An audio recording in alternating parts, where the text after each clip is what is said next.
Part 3, The Crimson Winds. 32, Speech. The anniversary of the upset was nearing. Evelyn remembered checking the calendar to see what other guests were lined up. Purple cartoon clouds playfully decorated the bottom right corner of the planner, both informing and warning. A cute little cartoon couple with a speech bubble saying don't get caught up in it. She wanted to ask the crowded room the heavy questions. Why did sleepless nights come to everyone as they dreamed about the same storms that threatened their very existences? The room was full of bag-eyed, sallow faces. A lobbyist had passed out in the narrow fold-up chairs, his attaché case nearly spilling its contents out. The wall sconces flickered sporadically with the failing power grid. The faint glow of a barely illuminated town hall audience looked to the podium, desperate for answers. It had only been 11 in the but the days were getting darker. Nobody knew Vegas like Evelyn. As strange as it sounded, she knew better than any of them what it would take to survive the next few months. Her speech was for them, the marginalized jobless, the newly released prisoners, doomed to be rejected endlessly. To the homeless who had been out of the workforce for so long they hadn't a chance anymore. For the students who had already been marked as pariahs before they turned 18. For the single mothers who could only feed their children by working for tips in topless bars. For everyone who was only seen as cattle, with a price per pound that seemed even cheaper therein. For everyone trapped here in Vegas proper.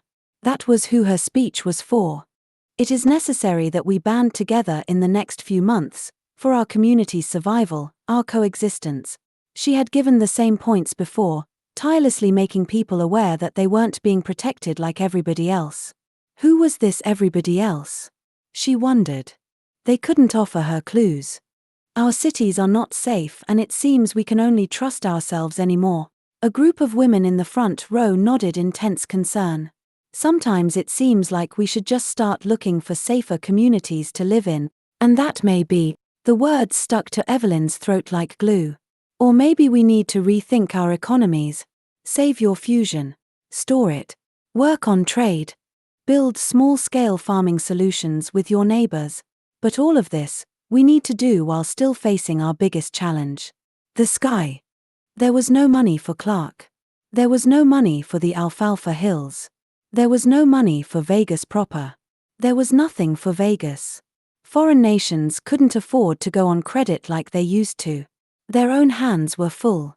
Resources had fallen scarce and in this world affair it seemed every nation was on its own. At least until the electric monsoons passed. And every year the monsoons only got stronger. I am just as concerned as all of you about our city. Evelyn remembered saying that same line to a room full of affluent vegan investors. The world had only begun to see the downpour of cruel storm weather. Her words were scoffed at by full-headed older gentlemen with surgically perfected cheekbones and designer lapels. It's about everyone's future. The room was filled with sarcastic expressions and false coughs. There was no reason for them to listen. They were safe. Their tax dollars would defend every last one of them. Politics Square saw many people just like Evelyn Crimson. Optimistic freedom fighters with little understanding of how the world worked. They begged for the hard-earned finances of the working world and did little to earn it. Not another thieving non-profit, they might say. On that day it was heated political battleground for farm workers, defending the last remaining acres of their alfalfa district. The storms were ready to obliterate the area and the emergency convention was called to divert militia over the alfalfa region. The general consensus was that there wasn't any way more resources could be spent this soon anywhere. Not in Alfalfa County, Clark County, or Vegas proper for that matter. The Alfalfa region would have to be deployed with voluntary militia fighters only. It was also common knowledge that the Alfalfa region was a generally poor region. It was now or never to save the alfalfa farmers. A Category 7 debris storm neared the largest crop county in the region. If predictions came true, the alfalfa economy would not survive another season. We're fighting for. Crimson spotted more indignant looks. Board members came in and out, carrying tiny plates of crackers fetish and our devourers of jelly sexualist. Biting into a world where we too can survive to see another day without losing everything we ever worked for. Where we don't piss blood and know that there will be more blood tomorrow.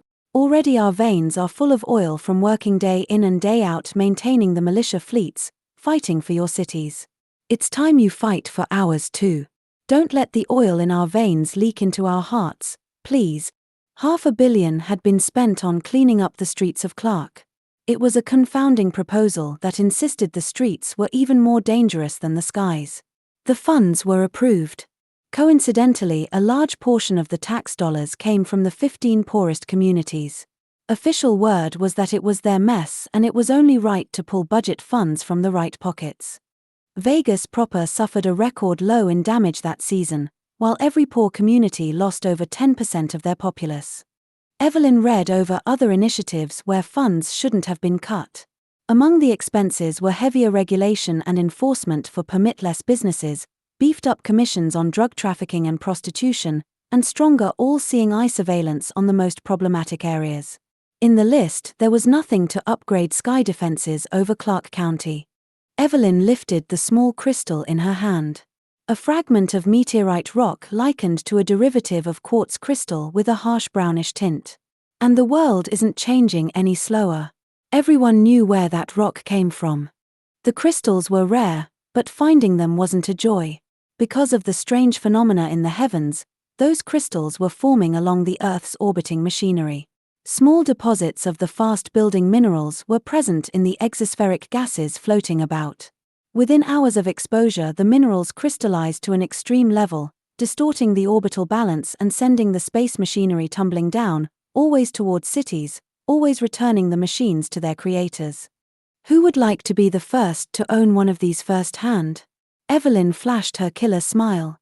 Who would like to ask these necessary questions after the fact? The cheers of agricultural workers rose into the air, their hands clapping in unison. Save the people who run this town, don't leave them disposable. We've earned it. More cheers shot up. The men and women in expensive suits stayed quiet. The truth was all too clearly painted on their faces.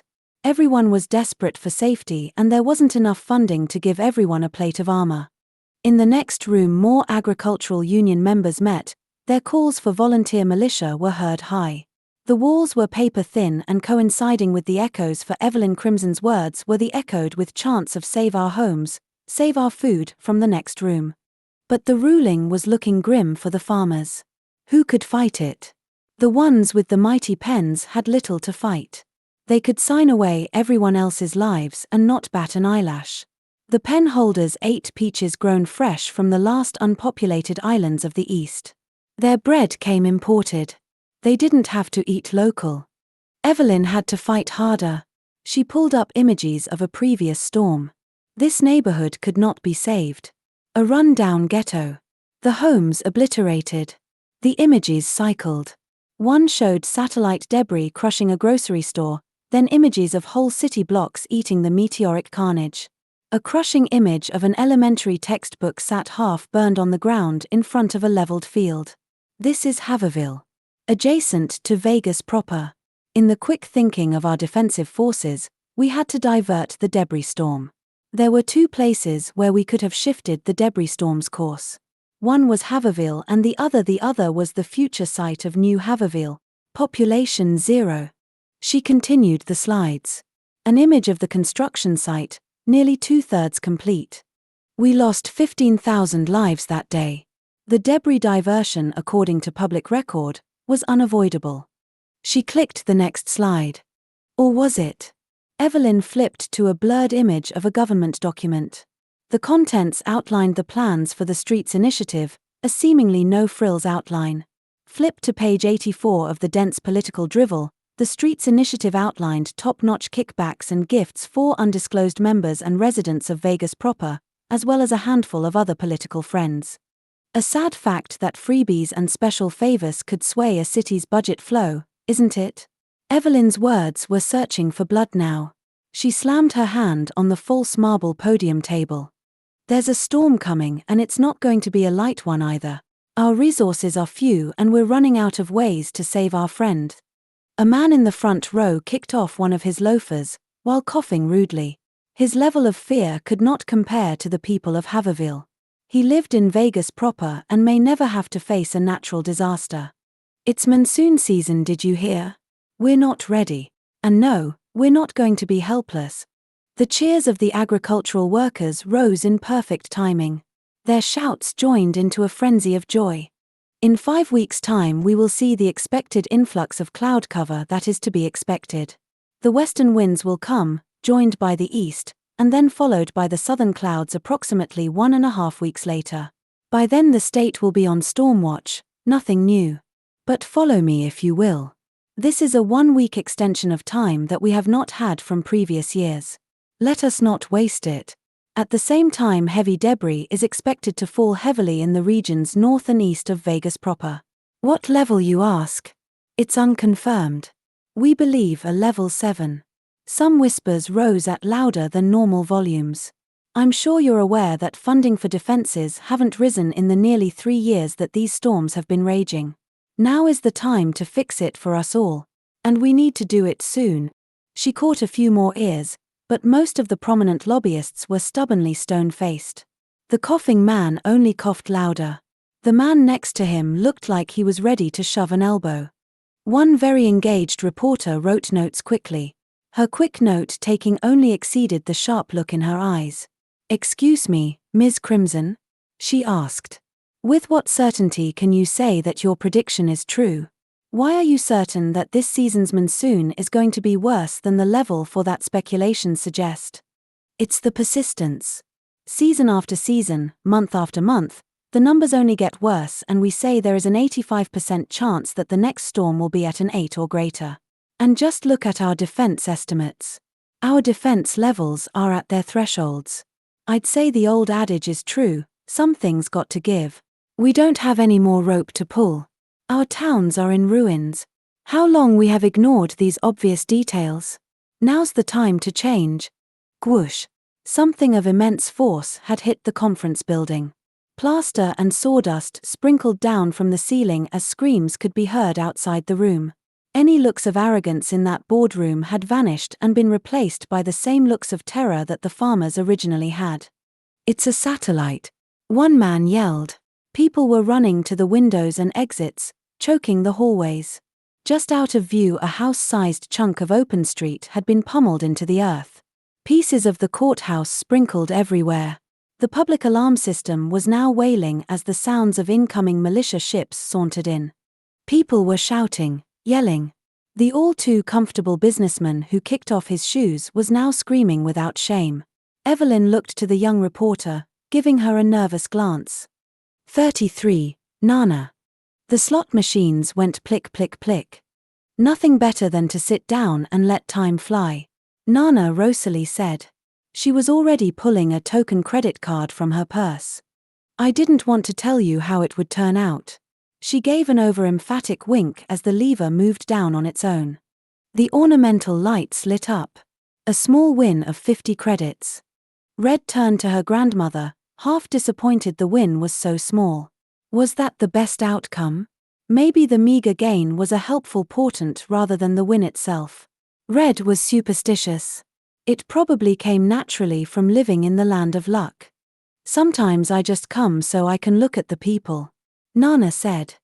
She sat neatly with her purse in her lap, peering around the room. Her neatly permed hair was braided into a bun on top and reflected the array of bold lights in the room.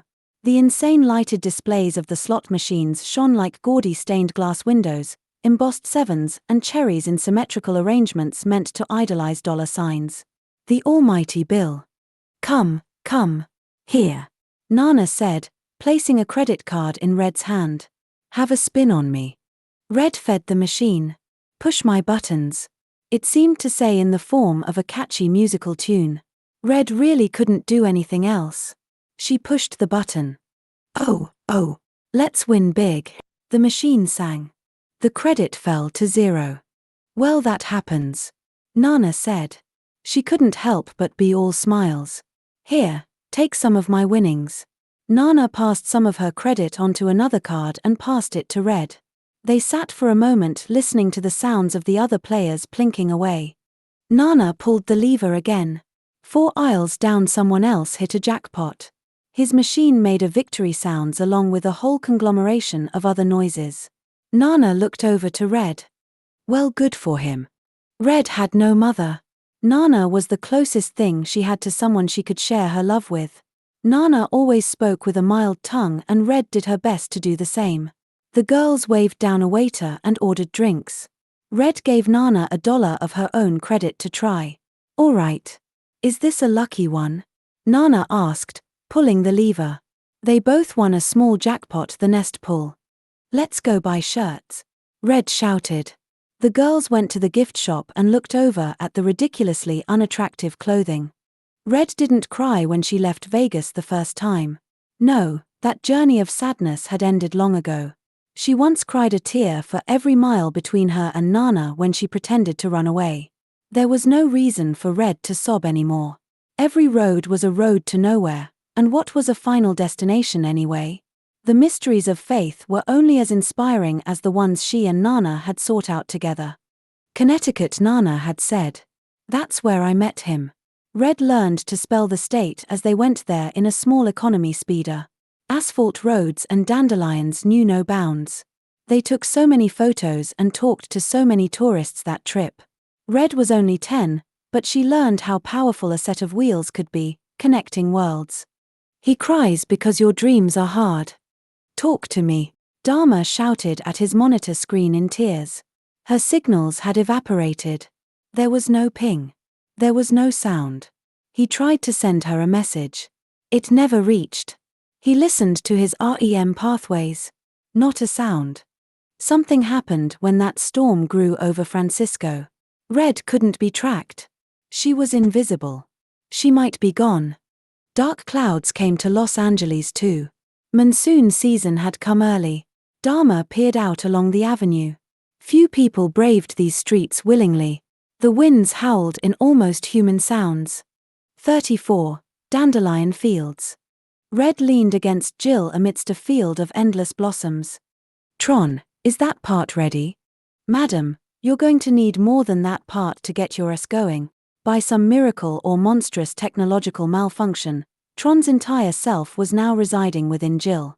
And by some streak of bad luck, Jill's thrusters were on their last 100 miles. Coming through the dash unit speakers, Tron's upbeat voice comforted Red with words of encouragement. As soon as she regained her strength after that encounter in the Franciscan redwood forest, Red went straight to her bike and just drove. No map, no plan. Her legs shook, still not completely functional. The road was her only reference point. How full were the bike's energy cells? Did Red have enough fuel to get to Europa? The next fill station even? Did she care that he was running on dreams now? How many hours of driving to get there? Where was that exactly? Did it matter that those places might only exist in her dreams? The road map of her memory made outlines along her inner mind, forming invisible lines from her fingertips onto the distant horizon. None of this was coming from any train of logical thought, but Red couldn't stop herself from thinking at 120 kilometers per second. She reached a momentary break in rabid thought. Maybe it was clarity or just a falter in brain function. Slowly Red realized world before her, as if a twisted image straightened itself out. She hoped to somewhere between the Mideast and the Midwest before her next sleep. So where is Jill? Red asked. Oh, she's in here hibernating. Tron said. I'd wake her up, but I'm feeling rather greedy for resources today. NOM. Red noticed something different about Tron, besides the change in his physical body. He sounded more animated. It was either because Tron was in a very different hardware body or because of the repairs Forleo had given him prior to his body transfer. Red remembered programming him to be rugged and suave, but by her own freakish programming skills Tron's navigational personality developed in a way all of his own. He was the embodiment of a programmable ramification, having been Frankensteined from so many junkyard artificial intelligence processors. Tron, are you enjoying that mainframe? Red asked. Oh, I don't really know what enjoyment is. But if it's anything as painful as getting my CPU overhauled onto this cramped setup from 400 miles away, I think I would do everything in my power to avoid it. Red smiled, secretly enjoying his difficult attitude. I don't really know about computer speak, but I can probably scrounge up a temporary mainframe somewhere to reroute you, my dear. Maybe an alarm clock or a coffee pot. Tron gave a little archaic computer blip that sounded like raspberries. Tron, say something else. She wanted to listen to his speech. You want me to tell you a joke? How many mistakes did you make on this trip? Just one, bringing me along. Ha ha ha. She was almost certain now that Tron was more fluid. His clunky mannerisms had smoothed, and Jill's factory-based 2050 navigational AI system was sure as all heck less featured than his earlier self. Maybe it was because of Folio. Tron, is there something different about your OS? Misread. No. My OS is a factory standard, compliance-based 0.115 standard 403 beta.alpha module. If it's the part we need to maintain our wearing down thrusters, it will arrive in 2 days by predictive transport. I can order you a camping kit in half a day if it pleases you. Red could tell that last part was sarcasm, his original factory-installed sarcasm. Thanks but no thanks, babe. Just prepare your manual drive and let's head on to the nearest town. Tron's wheels twisted 90 degrees, setting them into manual mode. The thrusters were losing power. Using them any more would only damage the whole motor completely. Red would ride Jiltron in the traditional way, with rubber to asphalt. She sped off at a snail's 60 miles per hour up the road. Tron, anywhere safe to stay tonight? Yes dear, a pleasant little cottage villa just off the road. It is relatively off the grid, though inhabited by a couple formerly tied with a backwoods gun club. They'll likely give you proper shade and have accommodatingly large portioned breakfasts in what they call, and I quote, the best darn continental you'll lay your eyes on. Just look at this brochure. It's still website-based. Yuck. Directions. Tron drew up the location on the projected steering screen, followed by a smaller submap of viable alternate locations.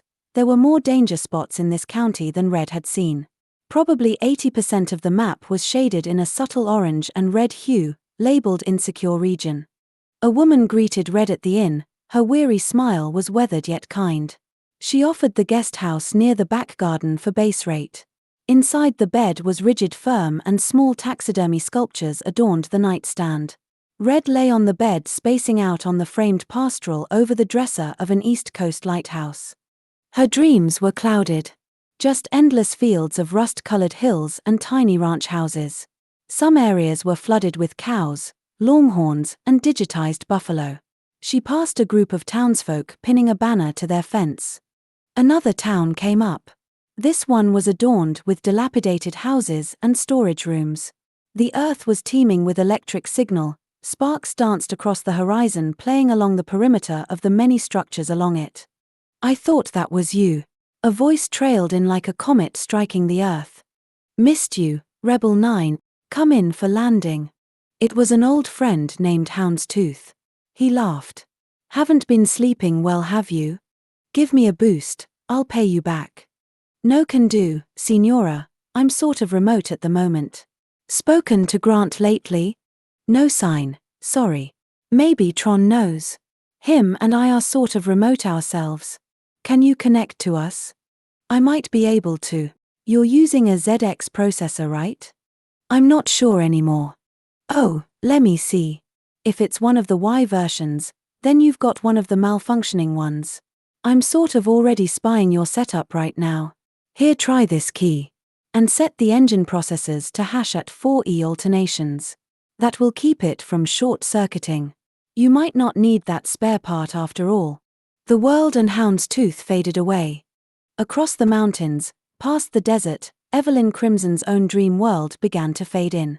Hers was the same recurring nightmare she had the past few months. Those foreboding violet cloud shapes would manifest with splashes of metallic grey and deep maroon. Evelyn needed to stop dreaming about them, but the dream kept appearing.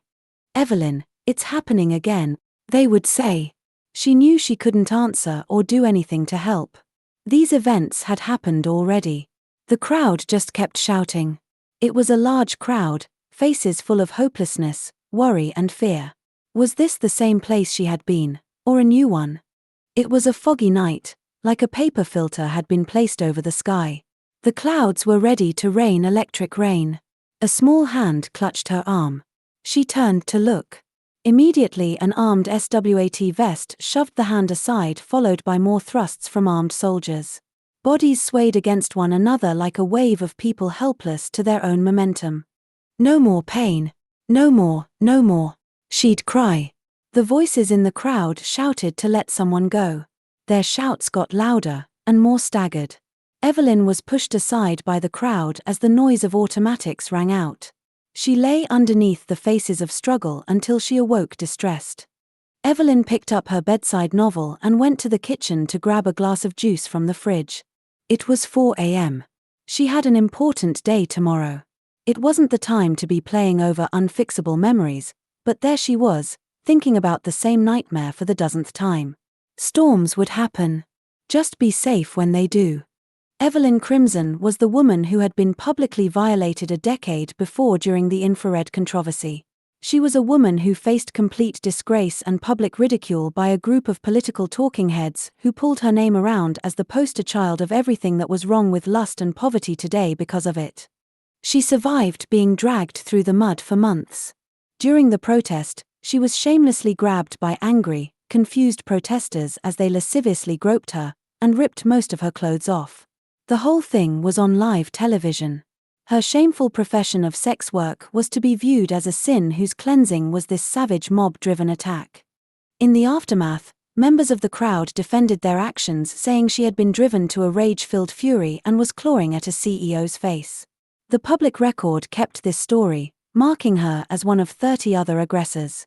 The CEO claimed the victimizing angle. There were tomes of words sensationalizing his defense. In truth, she was clawing at his face.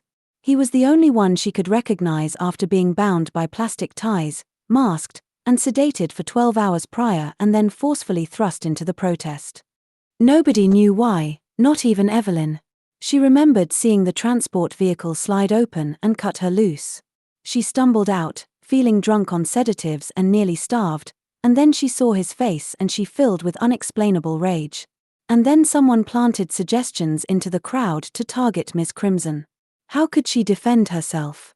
There was no footage of the van, no evidence the CEO had been one of the men holding her captive. The indentations on her wrists faded and she was there on film, clawing at the helpless CEO's face, footage plastered on every media outlet that night. But time passed and the barbed tendrils retracted. The threats on the soulless, blood-thirsty whore ceased. Nobody remembered why they publicly shred her dignity naked other than someone in the crowd told them to. They didn't want to know or remember whose lies led them to act like monsters. She came out years later. At first, speaking nervously in a small group of friends. Then a human rights group caught wind of her story, somehow being able to connect her own tragedy with a trail of lies, deception, and corruption from a competing political rights group. They called her and would give limited modes of protection to her while she campaigned for them. Why was the public aflame with witch hunting the sex workers? There was something in the air that said sex was the reason for the apocalypse. 35. Floats. Dharma strapped himself into the idle REM machine on his desk. Half of the device had its interior circuitry exposed. He'd toyed with it endlessly for the past week, worried it wasn't running at full power. Dharma was handy with a screwdriver. The thing used to be an old game station unit. Now he called it his REM machine. It ran when he fell into the REM sleep cycle. The combination of endless rain and milky daylight made him want to fall into just that cycle. The green glowing corners on the machine box began lighting up into a spinning pattern along the decorative LED strips along its contours. He connected little prods to his hands and behind his ears, swallowed a faint sleeping pill and closed his eyes. The chemicals could be felt activating inside his chest and spreading throughout. The message Red sent him still bothered him. The fact that she had vanished from all of his traces worried him more. He didn't know if it was because her tech had broken, but he half feared knowing the answer. Red didn't want to be found, he'd already known that. But in this world there were those who could still disappear magnificently even amongst the best of surveillance. He prayed the androids she feared weren't any of those. Dharma waited for symbols to come. Like crossing the river Akron into the underworld, Dharma watched the shores of the dream world reach him closer. His hilltop hideaway came into view. That knotted tree stump fashioned into a bench awaited his arrival. He sat, waiting for the sign. It didn't take long. The dream world responded, whisking him away from his serene lookout point. A rugged older man wearing a brown corduroy blazer checked his wrist device down in the city where Red had disappeared. Dharma watched as the dark-eyed man called up a small screen display attached to his wrist. Looking quite professional, few people bothered to give him a second look, sometimes out of pure alertness. He was an intimidating man to stand next to. Something about him was really quite terrifying. That small display, probably a few blocks away from Dharma, was quite clear to him. The mechanics of the dream world could pull up tiny details rather beautifully. Dharma wondered if he could be seen by the man. Upon paying close attention to that display, Dharma spied a glowing sheen to the man's right hand. Was that some sort of plastic glove? No, there were smooth contours and skin-tight imprints of fingernails. That was the man's hand, a prosthetic. And although he had quite robust arms, the right one, the prosthetic one, was much, much larger. Probably not just a prosthetic, he assumed. What was the man scanning? The small screen appeared to have live footage rolling, 8 frames at that and all cycling. From the angle of the cameras it appeared to be local surveillance feeds from the streetlights. On another window numbers and addresses rolled in. There were store receipts, ones of restaurants and even parking lot tabs. In the fine dotted font the name were the words Red Rosalie. 2 more men approached him, speaking briefly before they nodded goodbye and split in 3 directions. At least they're not military-grade androids, Dharma thought. But they were looking for Red, and that meant there was a good chance they knew something about those killer androids. Dharma sifted through any stray fragments of electrical light floating around. Those light trails usually led to memories of interest. Dharma found one, a strand that opened up an afterthought in his mind. He watched Red duck down a street, looking worried as she looked away from whoever's point of view this memory was from. Dharma needed to see the thought better. In the back of his mind he heard his REM machine, whirring intensively as his mind process produced more data. Using his imagined hand, Dharma reached out and latched onto those invisible threads. The trailing end of the strand let out a flash of light, and he was inside. The sky was pitch black inside his man's head. Instead of the typical imaginations of worlds that looked more like abstract landscape paintings, this world was teeming with pistons, circuit boards, engine parts, and fleshy muscle all fused together. Roads were made of deep red tissue, lined with white tendons for road paint. The skyscrapers shot up like many horse-powered engines as they gleamed like beautifully polished chrome. This was that man's inner dream. But was he awake right now? The dream world here moved in real time and at a snail's pace. Cars did not fly about at the speed of light and people walked at painfully average speeds, everything having to reach their destinations in real time. Dharma did some calculations in his head. If this were the dream, then it was progressing at 1.00001 times the actual rate of the real world. There was a very good possibility this man was awake. Fragments of what the man might be seeing passed through this dream world like little floating projection screens made of cloud. So tell me, Dharma, why are we here? Red's voice came out nowhere. Dharma looked for the source. Red, I don't know. The voice was Dharma's, but it wasn't his own voice speaking. That conversation had taken place some months ago. Why was this memory playing inside here? It came forth in growing clarity now. Dharma looked around the man's mind for some reason. Only details from the city street came through. Finally Dharma saw it. High overhead his old memory was being projected onto the sky. Was Dharma's mind fusing with this man's? That might be dangerous if he were aware. The man kept browsing the inside of businesses on his navigational list. The memory continued playing. Dharma was seen toying with some lines of code on one of his boxes. I have the sense that this body of mass is really giving off more than just dream waves. Look, radiation signatures. Well, so far it looks like not much has changed. Red said. Just a rock. Well, no. This place. His recorded self was scrutinizing an ornate stone altar that looked like it had been ripped from a fantasy RPG game. He and Red had plugged into the dream of a kid that worked at a stir-fry in Dharma's town. Here, feel it. Red's hand went over the brick stonework. It's solid. She had a surprised look on her smile. It's like, I can't explain it. But these ones here are different, Dharma said. Red felt the identical stone segment. Nothing, she said. Together they pored over Dharma's console screens for answers. This was one of Dharma's favorite memories. Together with Red they had uncovered some of his earliest findings. She was beautiful, even if her visage was an idealized rendition of her. This dream world was an idealist's imagination. Nothing was as it looked in the real world. And yet, he knew. Just from what her imagination made her out to look like, she was amazing. Red felt the back of Dharma's hand. He blushed. Wow, you feel different too, she said rather abruptly. Hey, have you ever wanted to teleport? Dharma asked. Sure I have. We can do that here, right? Teleport? Red was already getting ahead of herself, focusing hard on making her body teleport. He couldn't help but smile. Even now Dharma remembered the way Red scrunched her nose while trying it. The memory faded out, leaving Dharma alone with the current dream world. There was no sign of that man now. Even the fragments of his current mind stopped floating in. Only the outdated slivers of images of city streets and the man's wrist display dangled in mid-air, slowly fading to black. Dharma scanned the horizon for any symbols his subconscious might point out for him. No signs. The man must have completely distracted himself.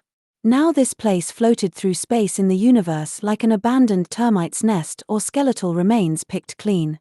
Why did that man have this memory? It was a glowing question in Dharma's mind now.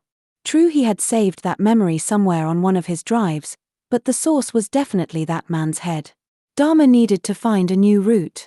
He still had the memory of him and Red scanning rocks for radiation signatures. He decided to follow his own path as he let the dream world flow within him and a new road that opened up. Another memory of him and Red came in clear. Here, read this. The memory of Dharma said as he handed Red a book on symbolic meanings in dreams. She paged through it slowly, reaching a verse about fog. Confusion, a daze, mysterious, or lacking clarity. For example, getting lost in a fog could represent being unclear about your direction or next steps in your life. Thanks, she hugged Dharma. But just to warn you, that's an old book and deals with the psyche more than anything. You know the world of dreams have changed, don't you? I don't suppose I ever knew what it was like before it had changed. Oh. How long have you been lucid dreaming? He asked, looking apprehensive. 3 years now. Yeah, you might not have known. Why's that? The landscape rearranged itself as the explorers walked. Patchwork asphalt roads of one dreamer was now melting into the red sand highways like the ones Red had known. They could walk flat and not contemplate falling off from any angle. The stranger's dream was no longer the same place. It was obviously Red's world taking over now because things seemed much more red. Because it seems the whole world is lucid dreaming now. Red tried to imagine what Dharma was like outside this inventive dream. Was he just a delusion, another dream figment? A manifestation that was so convincing, yet unreal. She believed she couldn't possibly imagine him. He had to be real. But sometimes Dharma may as well have been her imagination, considering how easily he navigated this world, as if it was his nature. As if he were the dream world itself. And his timing was phenomenal. Red almost always ran into him every time she found herself in a bind. He always seemed to have the right answer too. Well, thanks for the info. I just might be able to make it out of here alive. Huh. You're having trouble surviving again? He gave an unexpectedly loud laugh. I've been struggling with one dream. Red's eyes were turned down. She clutched the book tight in her hands. That's okay, Manina. This place changes just like everything else around here, nothing new. But everything looks okay now, read my console even. Dharma pointed to the mobile screen in his hand. A scanner showed the different weights and masses of various samples it was taking. Well, some parts of this place still confuse me. Like the fact that this world seems to be spontaneously manifesting matter out of thin air. Not by much, but look. Look. Dharma continued, feeling very much rushed in his explanation. Red gave an awkward smile, enjoying his burst of happiness. He knew she doubted his existence and didn't find interesting the details of what he was researching here. Can you see that tiny decimal place number? That one, that teensy little speck over there. The console highlighted an invisible segment of space nearly in front of them. It weighs a newton, maybe less. Hee hee. 1 actual newton. Red kept her poker-faced smile. Whatever Dharma was trying to say was coming out in Martian. This place, it's been getting physical mass. It's a small amount, but look, you can just make out the teensy tiny fraction there. Ha ha. We have to keep checking this place for more measurements. Red laughed. It felt good to laugh. She was all ears, but wasn't ready to dance for joy just yet. Well, that's something amazing, Brainiac. But Dharma, isn't everything made up anyway? It's not real. That speck isn't real, right? He smiled. Of course it is. Red, how much does electricity weigh? She looked at him, feeling slightly patronized. It does have a weight, does it? It does. How do you know this place is made of electricity? It has to be. Our thought processes are run with electricity. Why wouldn't it be electricity? Well then, if little specks are appearing, aren't they appearing inside our heads? Like cancer or aneurysms? Dharma stayed silent, ignoring the implications and saving his own confidence. Dharma kept walking, now deep in though on some offshoot of the question Red just posed. Haphazardly they walked through a set of double glass doors. And then Red saw it. Her heart skipped a beat and her eyes widened like robin's eggs. This place, she clutched the dream dictionary tighter. The inside was a lavish southern-style lobby.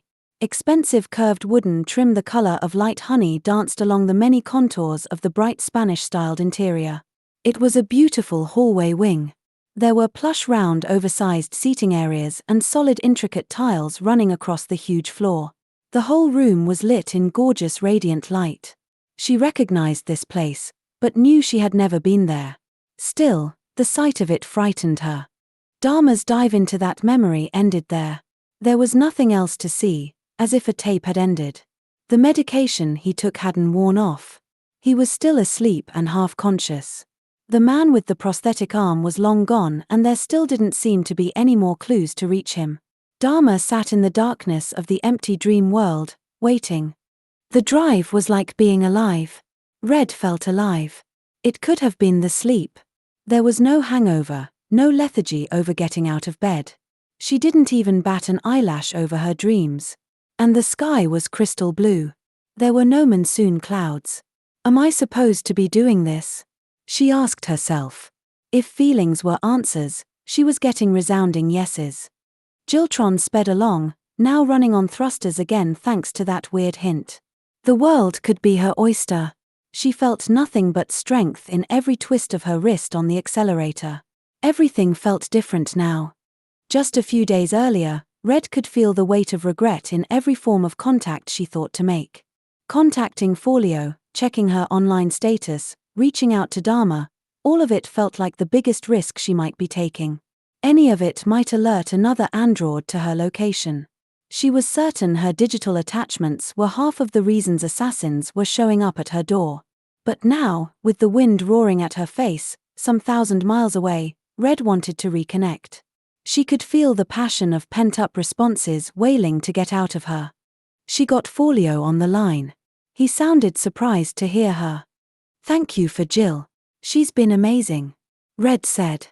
"You have my best welcome. How's she been acting? Any sputters? I haven't given her a complete check-over in half a year." Red needed to her that warmth, that strong assurance that he could do more if anything was the matter. "No. She's great. I had one misfiring configuration with the thrusters, but it's running smooth now. Listen, Reddy. I know it's not a big deal, but you can trust me, okay?" Did he know? It wouldn't be fair of her to lay on the weight of her situation if he didn't. Killer military androids and Black Widow women. If Red cared for the old man's life, she would keep his involvement to a minimum. "Thank you." It was all she could say. "How is Tron's hardware?" "Oh, he's purring like a kitten. A bit untalkative lately." Red cracked a smile. "He's up here with me now." Well, I gotta say, something's faster in him. Did you find anything when you checked before? Forleo chuckled. Well, your network was insecure. The global data was being relayed and I didn't take any chances with the kernels. I replaced the foundations with new factory sets and it's patched now. Thank you. It worked like magic. Any time, Ma Sherry. He sent a digital hug and they hung up the line. 36, Cattle Town. As she neared the edge of Wyoming, the smell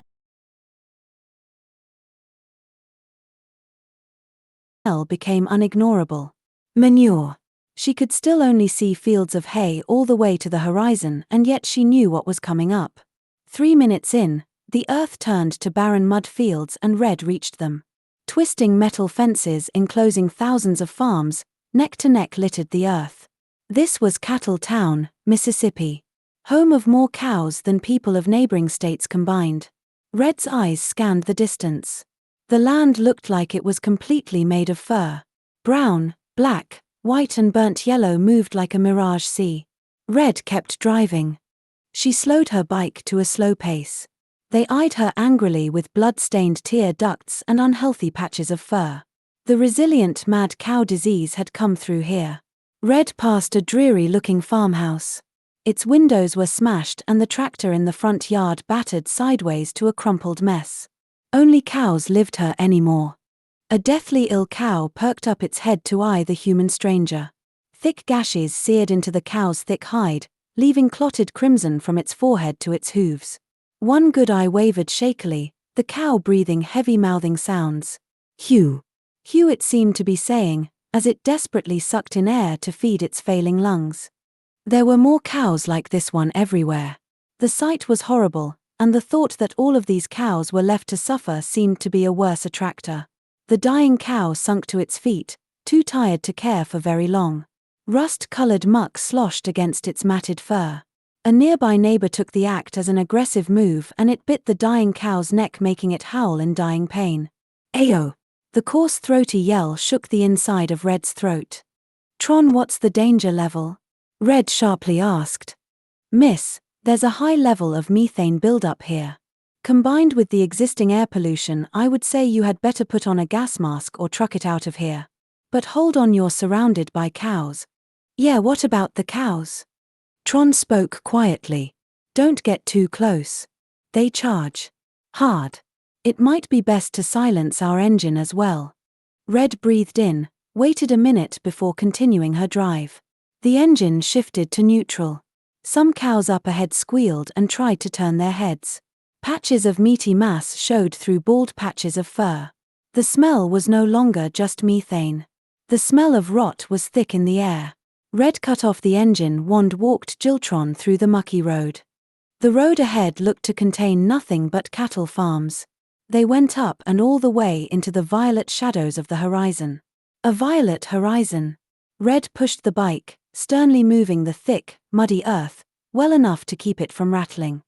Those many yellowed eyes followed her menacingly. Nearly all of them looked sick, but it was no mystery that they still had fire in them, from the way they stared.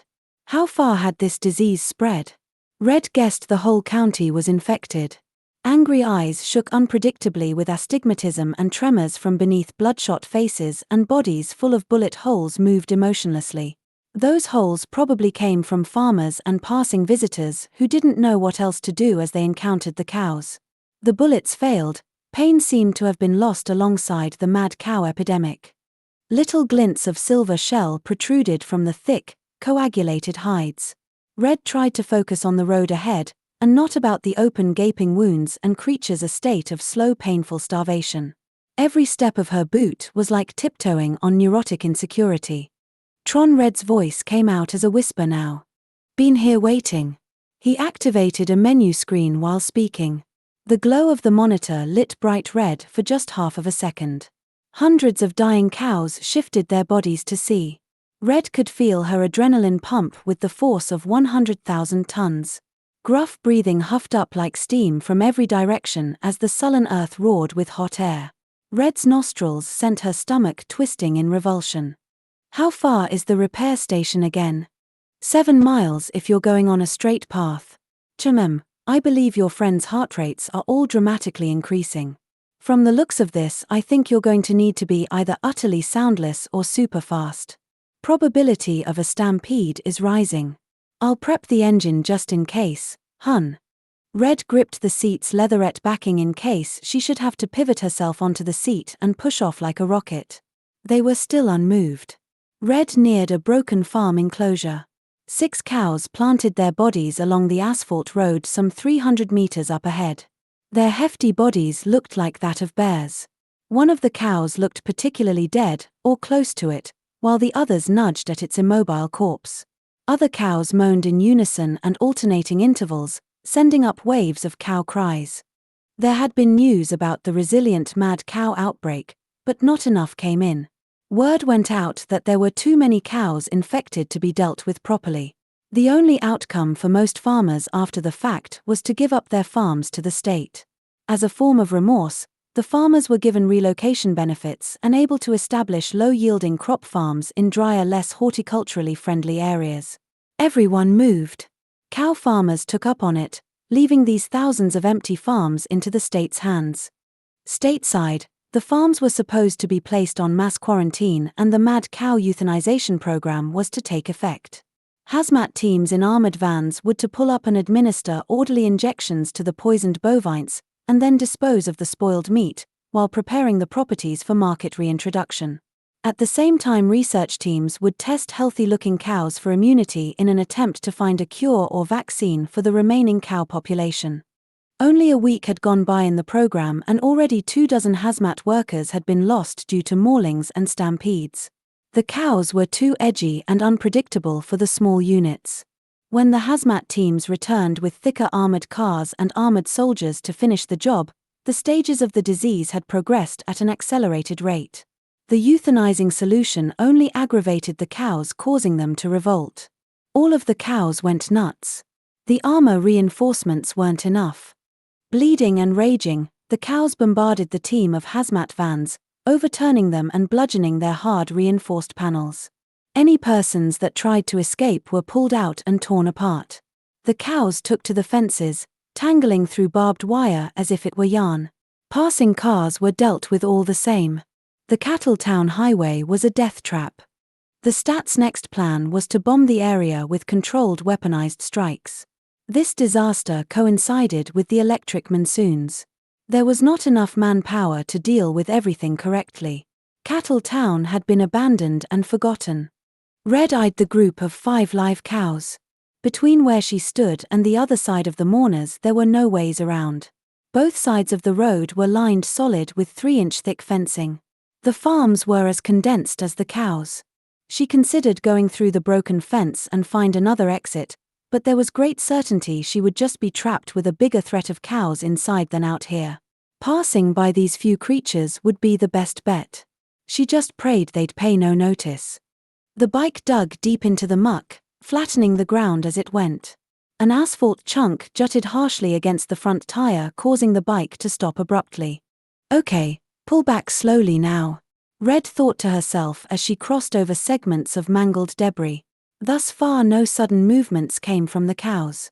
If one made any sudden moves, Red would have to take off immediately. She eyed the corpse of a hazmat van in the next field. Every cow in the county knew the drill now. Every cow would rush and destroy. This bike was not made for taking damage either. A single collision with a 2-ton genetically enhanced beast with nothing to lose and revenge on its heart would be an easy bet. Not to mention there were dozens only meters away.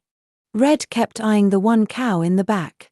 It was the largest of the bunch, with a head like a sledgehammer and a deep black mark shaped like a human face on its ribs. It was the most vocal in the group. Red could hear its breathing, huffing gallons of air. Red snagged a rock, chain reactioning a group of tiny chips up against her chrome. Facemark took notice, his huffing ceased. Its eyes narrowing on her. She wasn't sure if this was the moment. The beast's eyes quivered unsteadily, but its gaze refused to let up. Red didn't breathe. She only moved one hand slowly along the contours of Giltron's body while the other heaved the bike over the obtrusive rock. And then she hit another prominent chunk of road. Donk! A nearly invisible steel bar from the road hammered against the hard body of the bike, like a trip wire, sending that piercing hollow noise into the ears of every cow in the vicinity. Face Mark shot up rigid and alert, its half-tilted head and hormonally muscular forearms tightened. The 4 other cows perked their heads in confusion as they unconsciously imitated Face Mark's actions. Face Mark screamed human as it charged at her. Red had to tear away from the electric stare of the charging beast. Instinct needed to kick in. Tron had already begun to boot the engine up. Red was on the bike and thrusting forward, giving all she got to the throttle. The wheels' spin kicked up water and muck, moving way too slow. The mud acting like ice. Red flipped on the overdrive. The blood-scarred hooves of the group of mourning cows thumped effortlessly through the ground that Red had been struggling through. The wheels spun with less resistance, but still paled to reach proper speed. The bike cleared the left-hand ranch border with Red flooring it right through a tight squeeze between fence and bovine backside. She didn't even want to look at what the other cows behind the fence were doing. Heavy breathing drummed up from across the plains on all sides. Hadn't these things once been peaceful grass-loving creatures? Gentle giants of the American plain with no knowledge of violence. Somewhere along the path of genetic modification, the cows acquired the bloodlust of humans. Human. The cows all seemed to scream. They were all bellowing and charging. The rumble of earth drummed upwards into the sky. It only made sense that they acted this way. People were not simply another fact of life, but the cause of their predicament. And naturally, humans too had been responsible for keeping the bovine population trapped in close quarters as the epidemic spread like a flash flood. Clumsy hoofed claws grinded along the ground, faces snorted, and eyes directed their attention. Along the fences, cows battered their way through barely resisting fences as they crafted new holes. Some poured out onto the road but too late to catch Red. She cleared the nearby fence breakers. But the message of attack was spreading faster now, and Red could see cows up the road were already ramming down incoming fences. More cows smashed their unfeeling heads at the sides as more cows from inland ran at full speed to help their comrades. Red could feel them behind her. The original raging cows were lumbering behind her. They were there only tens of meters behind, joined in by more furious beasts. Her bike struggled against the momentum of the muddy ground as the gap between her and the cows closed. Face Mark gave a thrust of energy, pulling into the lead, narrowly tailing Tron's immediate dust. Another gaping gate-up stood in wait ahead with cows running dangerously close to its mouth. They frantically dove through the entrance. Red's gloves tensed with incredible pain as she held onto Jiltron for her life. The remaining stretch of highway seemed to feel like an eternity away as she got closer. The first cow was out of the gate now, running to block off her path. In another instant there would be no way to pass. Blah! The horn was loud and instinctively made the cows stutter. The incoming roadblock of cows looked like deer in headlights as Red again narrowly ducked between them. The incredible noise came a trucker ship speeding dangerously low down the highway behind Red. It was the length of 3 traditional cargo trucks and just as wide as the entire highway road. Flying with all the force of a jet plane, the ship snowplowed the herd of cows with incredible force, scooping away the tail end of the herd. Red tried to get a glimpse of the incoming behemoth as it neared. All she could see was the front end of the stampede and hear quickly suppressed howls of tossed cow. The ship engine was deafening and gaining on her. Red could finally see it now. The trucker ship ghosted through the dust cloud of kicking hoof. Thunk, thunk, the stampeding cows were being brutally smashed out of the ship's way, clearing a path for the trucker. Red doubted the trucker knew she was in front. In another few moments she too would meet the grill of that ship. The lead cow was nearly on top of her now, hoofing at her tailpipe. Its eyes focused only on one single vengeance, and the ship was like a blur of colorful yellow paint speeding right at her without delay. Red jammed on her bike, sending it skidding sideways, hard. It glided down parallel along the earth, her leatherette boots keeping her skin from scraping off from heavy friction. The ship's front grille connected with Face Mark, lifting the beast off the ground, the whole momentous tumult barely sailing right over Red's horizontal predicament. Red's bike skidded for a couple hundred feet before slowing to a sideways stop. The trucker maintained its speed without even slowing down. The incredible force and noise from the freighter had just halted the remaining cow stampede. Behind Red, a road was painted in carnage. Off to the side in a large twisted heap was Face Mark, unmoving. Its face was left with eyes open with an almost human look. If only our lives were different. It seemed to be thinking. She needed a moment to stand up. The sonic rush of the trucker pouring over the cries of cows in confused agony rang in Red's ears. She pulled up Jiltron and jumped on. "You still good?" she asked. "Oh my God, what in the blue hell was that?" he barked. "You nearly killed us. Look at my skin, it's all dinged up." "What the heck?" "Well, at least we have a clear shot of safety. The wake from that cruiser's got the highway clear for us. Let's tail it into the city before any more of those things stir." The remaining drive down the road was calm. Red floored her engine to ride the wave of disorientation that the trucker left in its wake. There were just so many shaken cows everywhere. Red's bike hummed quietly the rest of the way. 37. Beyond Indiana. Beyond the Indiana Divide, energy was easy to find. Cities subsidized it, people shared it. Communities looked out for each other. But not to strangers. The eastern US was crowded, popular, and exclusive. The West was barred for as much of the West as could be pushed away. To the west of the Mississippi, the world fell apart. The area in between, known as the colonizing strip, was disputable. There was nobody to maintain the lands here. Everyone who valued their lives went towards the oceans. Debris storms might have been hydrophobic, always aiming their electronic rains for the largest land mass. There were not enough people here. The world was wilderness. Energy stations in the Midwest were non-functional and any travelers had to be keen on survivalist instincts. Safety was a question mark. Out in the open, squatters, thieves, and gangs were prevalent. If they were human, they might be one of those. That wasn't to say there weren't good Samaritans here. But this wasn't the place to build a picket fence home anymore. Red was ebbing on night time and she'd found herself in the middle of the colonizing strip. She scanned passing homes along the highway stretches. Just as in Vegas, the depressed underprivileged roomed in most of the better reinforced structures. Most had seen the fury of the storm's worst. Pieces of plywood shattered into thousands of pieces covered the land like thin confetti. She activated Tron's radio scanner at the 500 ohm frequency. It was a decoy signal, designed to easily to bounce off at a 30 kilometers radius, masking her location.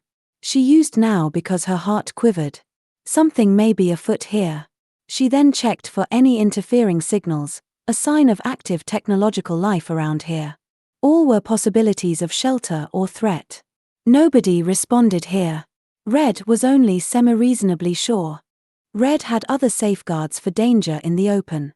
Her flow sensor, a technological derivative of her own intuition, helped her discern various levels of safety as well. It was mildly active at this moment. Every structure, tree, living being and geological formation gave off a signal. Over time the signal would weaken as her flow sensor adjusted to its fresh resonance. Red eyed the radio scanner to check for changes. Time had helped her best to analyze flow. It wasn't always accurate, but it had saved her before. She realized she had used her flow sensor to escape the android and the woman with the Chinese blade. Perhaps Red's flow sensor was a form of love. In her life, she had grown to understand its complexities and she naturally embraced it for so many reasons. It could have been the key ingredient that had saved her life and she found universal truths in the process. Red knew certain things came packaged with love. There were sides of the heart that stung more than 100,000-volt taser, which she kept and tested monthly. Illegal, but innocuous in its non-threatening appearance. She had always had a love affair with electricity. A personal toy of hers was a tiny voltage-generating wand that tickled the contours of her skin. She learned to love the waves of energy. They were her friend and her protector. Love also provided a truthful voice that, she learned, could protect everyone unconditionally. That is why she worked with love. She had a passionate belief it could save everyone. Just as she learned to coexist with the nearly invisible force of electricity, Red commanded the many invisible traits of pure love itself. She lathered herself in love and learned to lather others with its healing powers. Could it also protect her with as pure a force as her taser? She believed it. The heart was a protector and often rewarded a nurturer in more ways than one could ever see at face value. Red looked for signs of love in this desolate flatland, certain that there was a need for it just as heavily as those dusty red towns where she grew up. But she was new here and could be misunderstanding her intuition. To trust a stranger is one of the most difficult decisions one could ever make, whether they knew it or not. Some people, one had already exercised those difficult decisions on, whether they knew it or not. Red continued driving through the sleepy towns, catching glimpses of starlight through the waning clouds. An occasional cow was seen in the occasional pasture. Red wondered if it was uninfected. The roads here needed extra attention on lightless nights like these. The moon offered assistance, but Red also didn't know much about this area and there were likely dangers hidden in the shadows. "Where are we going?" Tron asked. "I don't know, Tron. It's a nice night anyway, isn't it? Let's keep our eyes ahead of us." "I suppose it is. I'll keep in mind this is what a nice night is supposed to look like." The hum of Tron's motor kept a constant purr. Red enjoyed the constant sound of his engine. The echoing sound of machine pistons turning bounced along the highways and into the adjoining hillsides and miniature canyons. Red soon put her memories of the cattle farms, the smell of the choking filth that piled up inside those unmanned prisons, aside. Now her mind only held the thought of falling leaves and ever-blooming wildflowers along the roadside. If replacing the harsh ideas in her mind could be effective, she wished she could do the same for other memories not so easily ignored. There was pure blooming beauty all around her. She knew it had to be nights like this that let the world heal. Her own technological world was clawing at itself to maintain what few individual shreds of sanity it still possessed, and here, connected only by pure motion, she felt healed and alive. 38. Lavender scent. The lavender-scented air kept Red's face fresh. She had driven all night and drove energetically through the changing landscape. One moment there were craggy hills, the next great tall trees she had never seen before. The roads were littered with leaves and naturally carved earth. Oftentimes there was no sign of the road. It had been hidden completely by overgrowth, mud, or decomposing autumn foliage. She was certain she was driving on a highway passage, but with only wildlife to maintain these paths it was hard to tell. Out of the blue Red reached a shipping town. Miles of warehouse and concrete sprouted for a good stretch of the incoming valley. It was only less than a small relief to see civilization from the lush wilderness that had previously taken over. Now realizing she was feeling tired, Red looked for accommodations. If nothing else she could find a place to stay here. "You can have the upstairs room. It's a single and the plumbing works. Call if you need anything. There's a direct line in the room but it doesn't make outside calls," the quiet hotel clerk said. "Thanks," Red said. She left with a smile and went around the cottage-like building and up a set of stairs.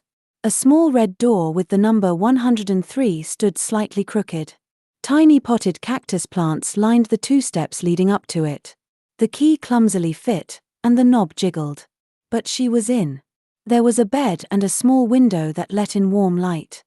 Red grabbed her bag, perused her makeup kit for a bottle of sleeping pills and went to sleep. "Do you want to connect?" The red sign flashed over her head. This might have been a dream. How should she test it? Red decided to look around the space for something to read. There were theories that a person could not read actual words or numbers in dreams. Red had her own theories that dreams lately were being modified by the technological world. Yes, the sign was clear enough, but maybe that was a fluke. Red tried to conjure up something man-made in her hand, something she couldn't imagine. She decided on a news tablet. Nothing. Only the black space that followed stayed in view. "Maybe I'll say yes," Red thought as she waved her hand over a confirmation button on the sign. A welcome chime played in the background and the sign receded. Again that familiar white room appeared, grey figures coming slightly into view. In the forefront a polished wood podium stood prominently. A set of holographic notes sat neatly on the center. "These are probably useful," Red thought as she picked one up and read. "Greetings, Red. I hope you like the new interface. Thanks to the recent install, we can now structure the ether a little more neatly. I am sure you may have questions. Everything's in alpha phase at the moment, and there are probably more than a few bugs with this new format. Getting around is basically the same as before, but you have some useful navigation tools at your disposal. Here, this PDA will be permanently routed to the navigation program. You're still free to fly about and search anything or anyone up just as you had done in your usual dream world. Give it a try. I've added my address in your PDA if you need any help. Regards, Bill. Red wasn't sure when this upgrade had taken place. She wasn't given much time to guess why. Hello, this is Bill. Red, what you just logged on. What went wrong already? Are you stuck? What's going on? Feeling sick? Motion sickness? Temperature? No sense of direction? It's just all a bit strange now. But I'm okay. Just what's going on? Bill's face manifested into the air like a fully rendered hologram. He was also in a very white-looking room, although his was more furnished. Fabrics hung from midair and stylish couches decorated the space. It worked, Red. Sorry for the surprise. But you've been properly connected now. Or you haven't been before. Well, you have been. But oh, I cannot believe the misconfigurations. It's sort of everyone's fault and you've been kind of stuck in alpha. Here, this is just the start. Bill pulled up a holographic screen that appeared to be an interactive instructional. Bill? Red asked. I'm all ears, Red. Who are you? Bill pulled a classic pipe from his sleeve and pretended to smoke it. Oh, you don't know yet? Tiny synthetic-looking fireworks sprouted from the other end of the pipe. Bill looked embarrassed. I think I rushed it a bit then. Hold on. Bill disconnected his holograms, leaving Red alone in the white world. Red felt herself jolt awake. The clock had progressed a mere 15 minutes. She should have been out for at least 6 more hours from the pills. But she was wide awake now. 39, Industrial Bar. Numb was the first thing that came to Red's mind when she woke up. Her veins wouldn't quit throbbing. She tried flexing her arms, still feeling dull. After stretching it all out a bit, Red put on her coat and went to the motel office. Do you need any places to go? The desk attendant asked. I was going to look for a place to relax. Try 3 blocks up the road. There's a bar, a grill, a caravan, and a mill house. Take your pick. That's where everyone around here goes. Hey, thanks. Red said. Sure enough, restaurants and bars lined the next section of town. The industrial house looked the most promising. Heavy grey metal sheets were installed haphazardly to give it a rough post-apocalyptic vibe. It matched some of the other buildings nearby, not because of style but for all the reasons that buildings in the post-apocalypse looked like found art. Most of those structures were in recovery from debris storm damage. Outside, an idle stranger busied himself on his console. Older single men and women talked out in front as well. What's it like inside? Red asked. The guy was younger than the Crown, probably her age. It's all right for a night like this. Are you local? She asked. Nah, I'm from Newbury. Just traveling a bit. Going to Florida soon. I'm just passing through too. Where to? Connecticut. What's up there? Hot grandpas. She said sarcastically. Get me one too. Wanna get drinks? Red agreed and they both went inside. The music was hit music from a decade back. It played just loud enough to make most conversations sound like white noise. Let's go to the patio, the boy said after pulling up the bartender and asking for 2 berry bordellos. You like those? Red asked. Yeah. Hey, I'll be back. There's someone I want to talk to. The boy went back inside. Red's drink tasted good on her tongue. The music sounded more pleasant. She felt her muscles loosen. A man in a Hawaiian shirt sat beside her, sipping a tall Mai Tai. Evening. He nodded. Evening. Red said. That's a nice jacket you have on. Thanks. It's for the radiation. It's a lot cooler on the East Coast, isn't it? He gave her a look of smart awareness. Just an older man play. It was probably obvious Red wasn't from this side of the world. Yeah. What's your name? Sheila. Red said. Is that your mother's name? It's my dead wife's, she said, giving him deadpan. His tongue tripped inside his mouth. I'm kidding. Red said. She's still alive. Red excused herself and found the courage to chat up other bargoers. One man bought her another berry bordello. She felt light-headed, but still comfortable. Red didn't think that kid was coming back now. She felt like exploring. A young gay bar sounded inviting as Red popped in. Stocky older men crammed into the entrance hallway, while towards the back skinny string-bin men dove all over a dance floor. The smell of club soda and beer was everywhere. I'm a storm chaser, a voice said. Red turned to greet a mess of curly hair. Hi, she said. The man lazily relaxed on her face. You're looking for them too, right? The storms? No, I'm not, Red said. The guy confidently took another sip of his beer as he examined her. We're out there, the man said bravely, realizing whatever he was saying was sounding like nonsense. Want to dance? It's okay, Red said. The man placed in Red's hand a small plush alien keychain. He took his time examining her eyes and then left. Red brushed off the thought of the guy. Weird people were always a bit off-putting. The night continued on as Red went from bar to bar, meeting strangers and forgetting what they talked about. The next morning came and she was back at her motel room alone. 40, Connecticut. Red rode on, vaguely remembering the shape of these mountains. They were familiar to her, though she didn't have a direct answer why. Her destination was close now, though. She could sense it.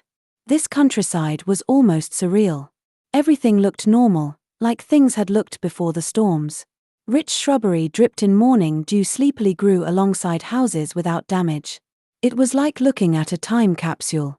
The towns here must have been well protected. Red stared at the horizon, eager to see the Atlantic. This was a lot of driving just to get away from something she knew so little about. But her body and soul's feeling of peace encouraged her that it was the right thing to be doing. In her mind she recreated the night that Android came with its spray of rapid fire and high-powered piston arms. Smash! The memory rang loud in her head. What if she had delayed another second? She felt numb. The air here was fresh and the sky was a hazy grey. Red listened to the sound of the road, wondering if this was the same road Nana had taken her on when she was tiny. I love you, a whisper said. Red kept riding, enjoying the sounds of the passing road. She drove forgetfully. She was somewhere else, far from everything that chased her. She loved this place too. This was a land ready for her to daydream without restraint. Sleepy thoughts played double vision with the road that she saw. There she was, Red as a child toying with a plastic watch that one of her older sisters let her have. Red loved it. It was fancy, advanced and all hers. She admired the bulky clasp and the smiling display. It had voice command and a few apps her sister forgot to delete. Hello, Red said, copying what her sister had so often done before when using it. What is your name? It said. I'm Red. Tell me a joke. Her grandma watched her from the kitchen.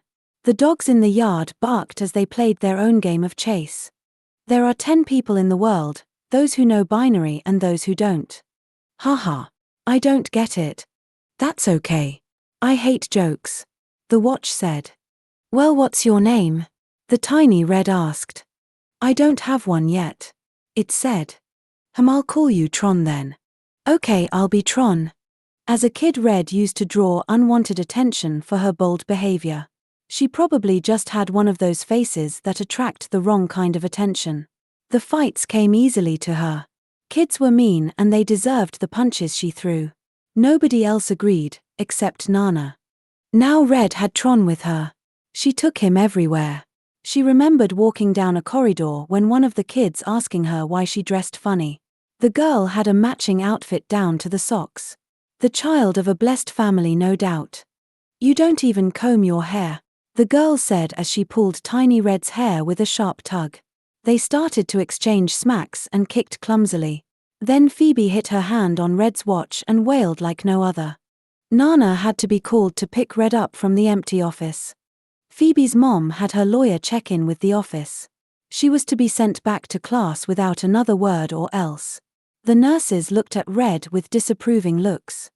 It was totally her fault. Phoebe's a Bologna head, Tron said. Red giggled. Red lost her watch a few years later. She was at the reservoir, trying to use it to snap a photo when her balance was thrown off and some unseen force knocked it, plunk, into the water below. The loss was devastating. How funny to be truly saddened by silly things like that. Now Red rode with another companion, named Tron in honor of her childhood relic. Tron kept her safe, she thought. Even if he's just a silly computer. A light rain broke over the graying sky. The misty drops smelled like fresh water. She could almost feel an ocean breeze. This was pure rain. Nothing to fear. You'll be safe, Red. The whisper said again. Red reached out into the air, feeling the soft drops of rain touch her skin. Red remembered Tron's voice, like heaven itself breaking a spell. The propellers of those copters, the car alarms, the voice screaming Reed. It had to be him screaming her name. Well, it might have been. Red wasn't sure. Sometimes she wondered how Tron knew when to use his intuition. He was just machinery, albeit intelligent machinery. He was circuit boards and processors with double loopback error-proof RAM and tons of gold-insulated capacitors. His ARI was all very intelligent, but she knew he wasn't programmed to cross-populate applications outside of his specifications. Yet Tron did. It could have been her fault from putting so many faulty parts into him. He put on a mix by Rebellion 4. Red had been thinking about that exact song. Thank goodness we're getting rid of all those Bologna heads, Tron said. Red couldn't help but feel happy. The Connecticut road had been mostly empty in these passing miles. A bearded man in a farmer's hat drove his compact shuttle down the road, set with darkened eyes that watched the road intently. How far this main street went, Red did not know but kept driving along it. Another car passed. Dreary motorists rode on. Grey faces for people living under the eternally grey sky. Red noticed that same expression. Solemnity. It was different from the depressed faces of the people of Vegas. There was something more natural and matter-of-fact about these solemn faces. They weren't struggling to be happy. Red guessed they chose to be brutish. She checked her mobile. For no reason at all, a dot on a global map came up. 7 blocks south. That was the place. Red's unconscious memory lit up. She was sure that was it. She didn't even recollect why she felt certain, but they're just 7 blocks away, was the reason she went east. And now it was blinking on her map. Tron, why is that dot blinking? That dot. I believe that is your localized history. Red's heart sank. It couldn't be. She had never been here. Tron had never marked that location for her, and he was repaired so it shouldn't be a faulty mark. And nobody was chasing her anymore. Her sense of danger had been magically absent these past few days. How could it be? Tron. Are we getting hacked again? Check your port history. Red frantically pulled up a console screen for Tron's internals. Forleo had advised her a number of device security checks she could make sure her data wasn't toyed with. She went over the choke points. Red, calm down. There's no funny business going on. I remember that location point from a past life. It's saved in the archival logs as well. Red breathed in relief. From where did it come from? What is it? A residence. Log date and origin unknown. She wasn't upon it yet, but now Red was seeing it. There was a lighthouse-looking building on a square property. Red drove up the street, spotting a house on the corner a few blocks away. The sight of it made her feel empty. The lawn was bare, except for thriving wild grass. A number of lawn gnome statues stood beneath the portrait window, smiling insolently with ceramic smiles and jolly fat hands. She knocked. No answer. Hello, Red said. The property was empty. Red looked around at the quiet neighborhood around her. There was no one around. She knocked again. No answer. After a third knock, the door went ajar. Red waited for someone to answer. Still no one. She popped her head in and cautiously stepped inside. The house was smaller than it looked from the outside, but was exactly as she pictured. Its furniture was mostly wooden and very dusty. The curtains, Cushions and artwork portrayed oceanside cottages to the T. It was very warm, but the lack of use took away that same warmth. Everything reminded Red of something. Her sense of déjà vu had subsided, but still she felt familiar airs. She had known places like this. Towards the back of the house, Red found a single bedroom room, empty. The wind whistled through a partially cracked open window. Whose room was this? She went over to a small writing desk. On top were photos of a family. There were many boys and a woman with matted hair. The woman was small compared to the oldest boy, but stood proudly. Her sweater was a comfortable knit and her boys wore plain t-shirts and oversized shorts. The woman held on to the youngest, his face and posture full of rebellion. Beneath that photo were more of relatives and their touristing habits. One had them at the beach. They stood in front of a national monument in another. A small dog with wild eyes looked back into the camera. Red didn't recognize any of them.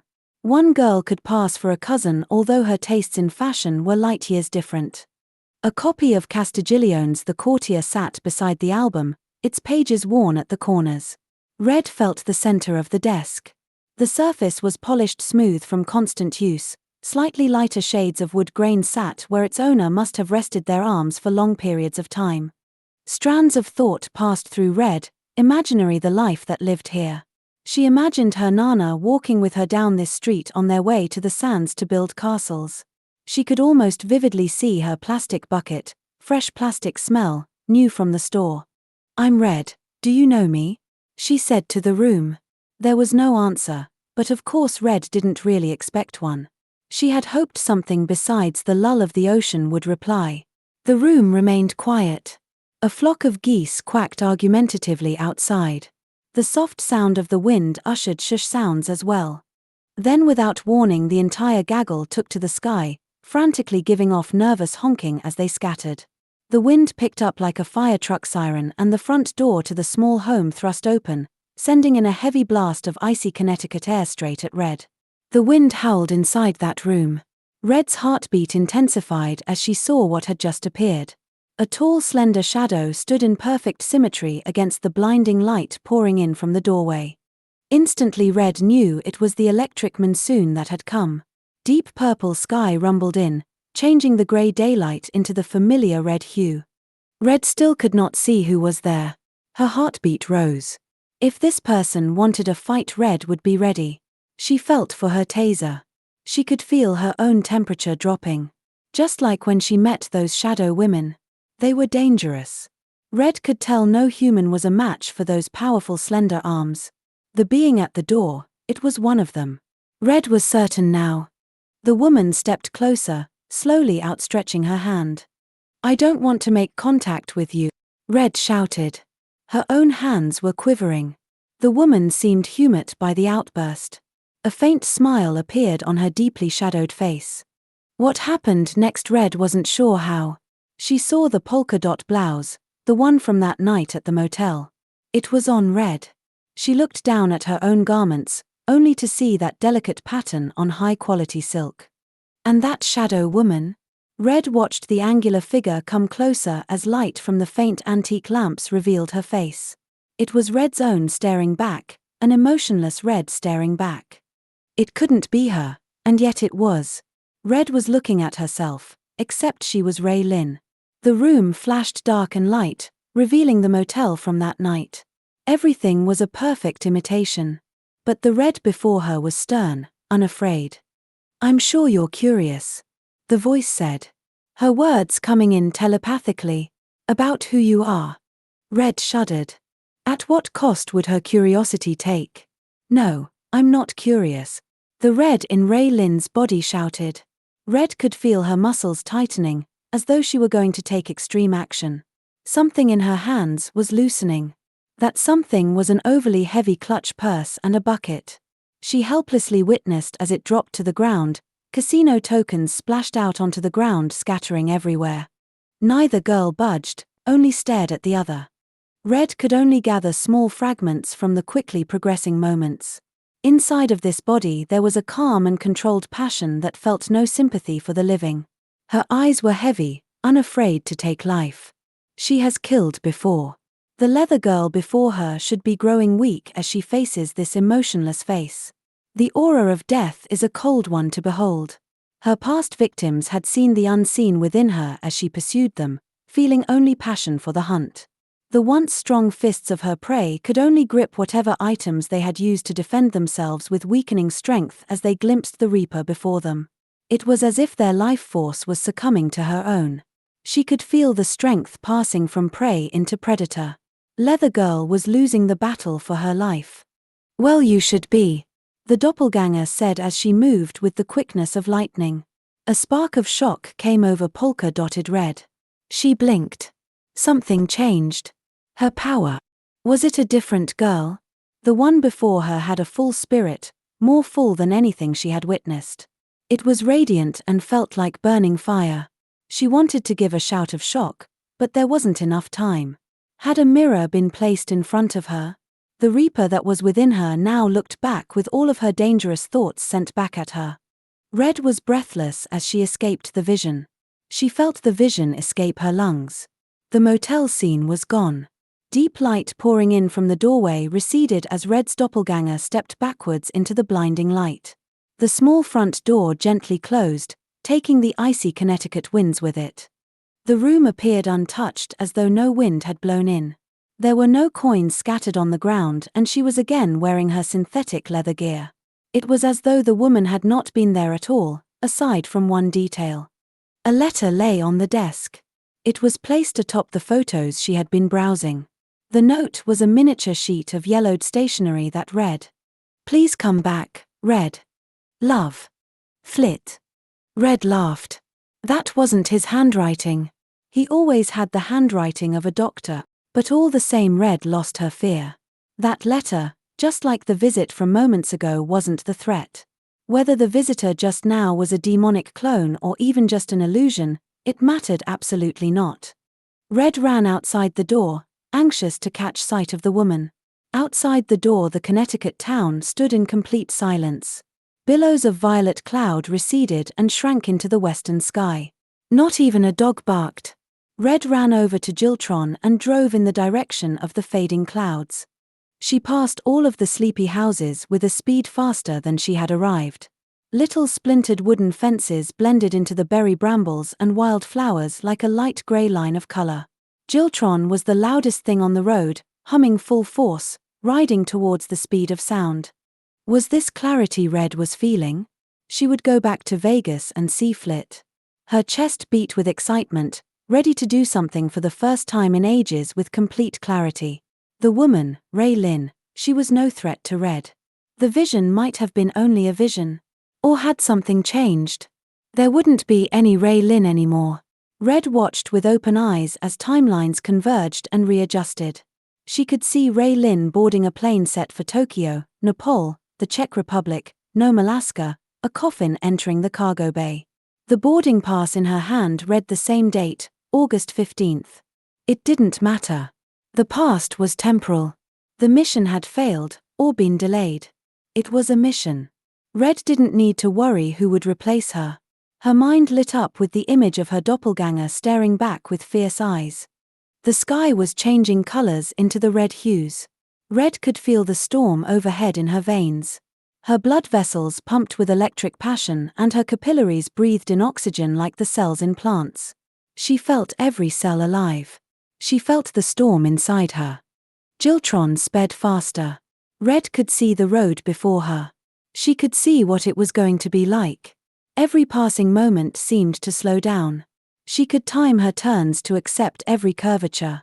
A tarnished metal sign said "Now leaving New Haven" streaked across her vision like a ray of light.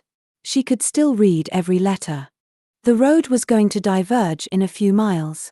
Red could see the off-ramp in her mind. She would be diverting from the storm that she seemed to be catching up to. Southwest would be a more direct route. Red watched as the sky flickered with lightning. Red next turned on her atomic wireless. She wasn't afraid of whoever had been tracking her anymore. There was no reason to hide from them anymore. Her geolocations, sync timers, and notifications all roared to life on about 100 scanners all over the continent. She was back on the map for all of them to see. She could sense every place where a sensor read her. It came to her through the electricity running through her veins.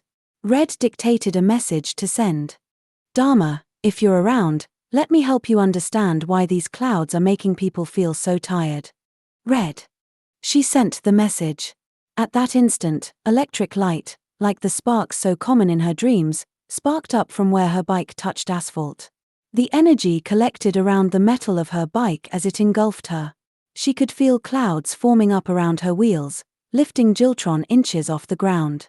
Red sped along, now faster without the friction of the road to slow her. Red was confident now. She should not be afraid of the storms or that electric light. That blur of girl and bike zoomed past dry skeletal poplar trees and bramble bush ghosts as she sped over untamed roads broken up by deep cracks in the earth. The world moved like light, and suddenly she realized she was looking out at another. It was both her dream world and the real one zooming by in her vision. She was traveling along both. Red recognized the wispy grass patches floating on clouds on their own as a flurry of nearly invisible leaves danced up around the earth that she cut through. On that night, Red was just as ghostly as the lush countryside itself. She brought forth great moving cities and dream worlds along her trail of electrical speed. The thick fog of a brewing storm engulfed Red. She could feel the same electricity of her body rising in heat. Electric energy brimmed through her pores. Everything was alight, and no sooner after that she had been spirited away. Welcome back, Red. You missed out on some crazy shit. Dharma's excited smile widened as he looked on at her ethereal form. You're looking tired, Dharma. Maybe you should get some rest, bud, she said. But Red, we are resting, Dharma said, laughing. She smiled, but gave an assuring look as well. He quieted his laughter, just happy that Red was with him again. I'm not asleep, Dharma, she said as she raced impatiently through a tangle of portals, navigating through dreamers' dreams across the nation. Dharma watched her disappear, too fast for even him to catch up. Millions of dreams opened up to Red as she passed through. She was making a beeline for Vegas. She never thought to travel this way.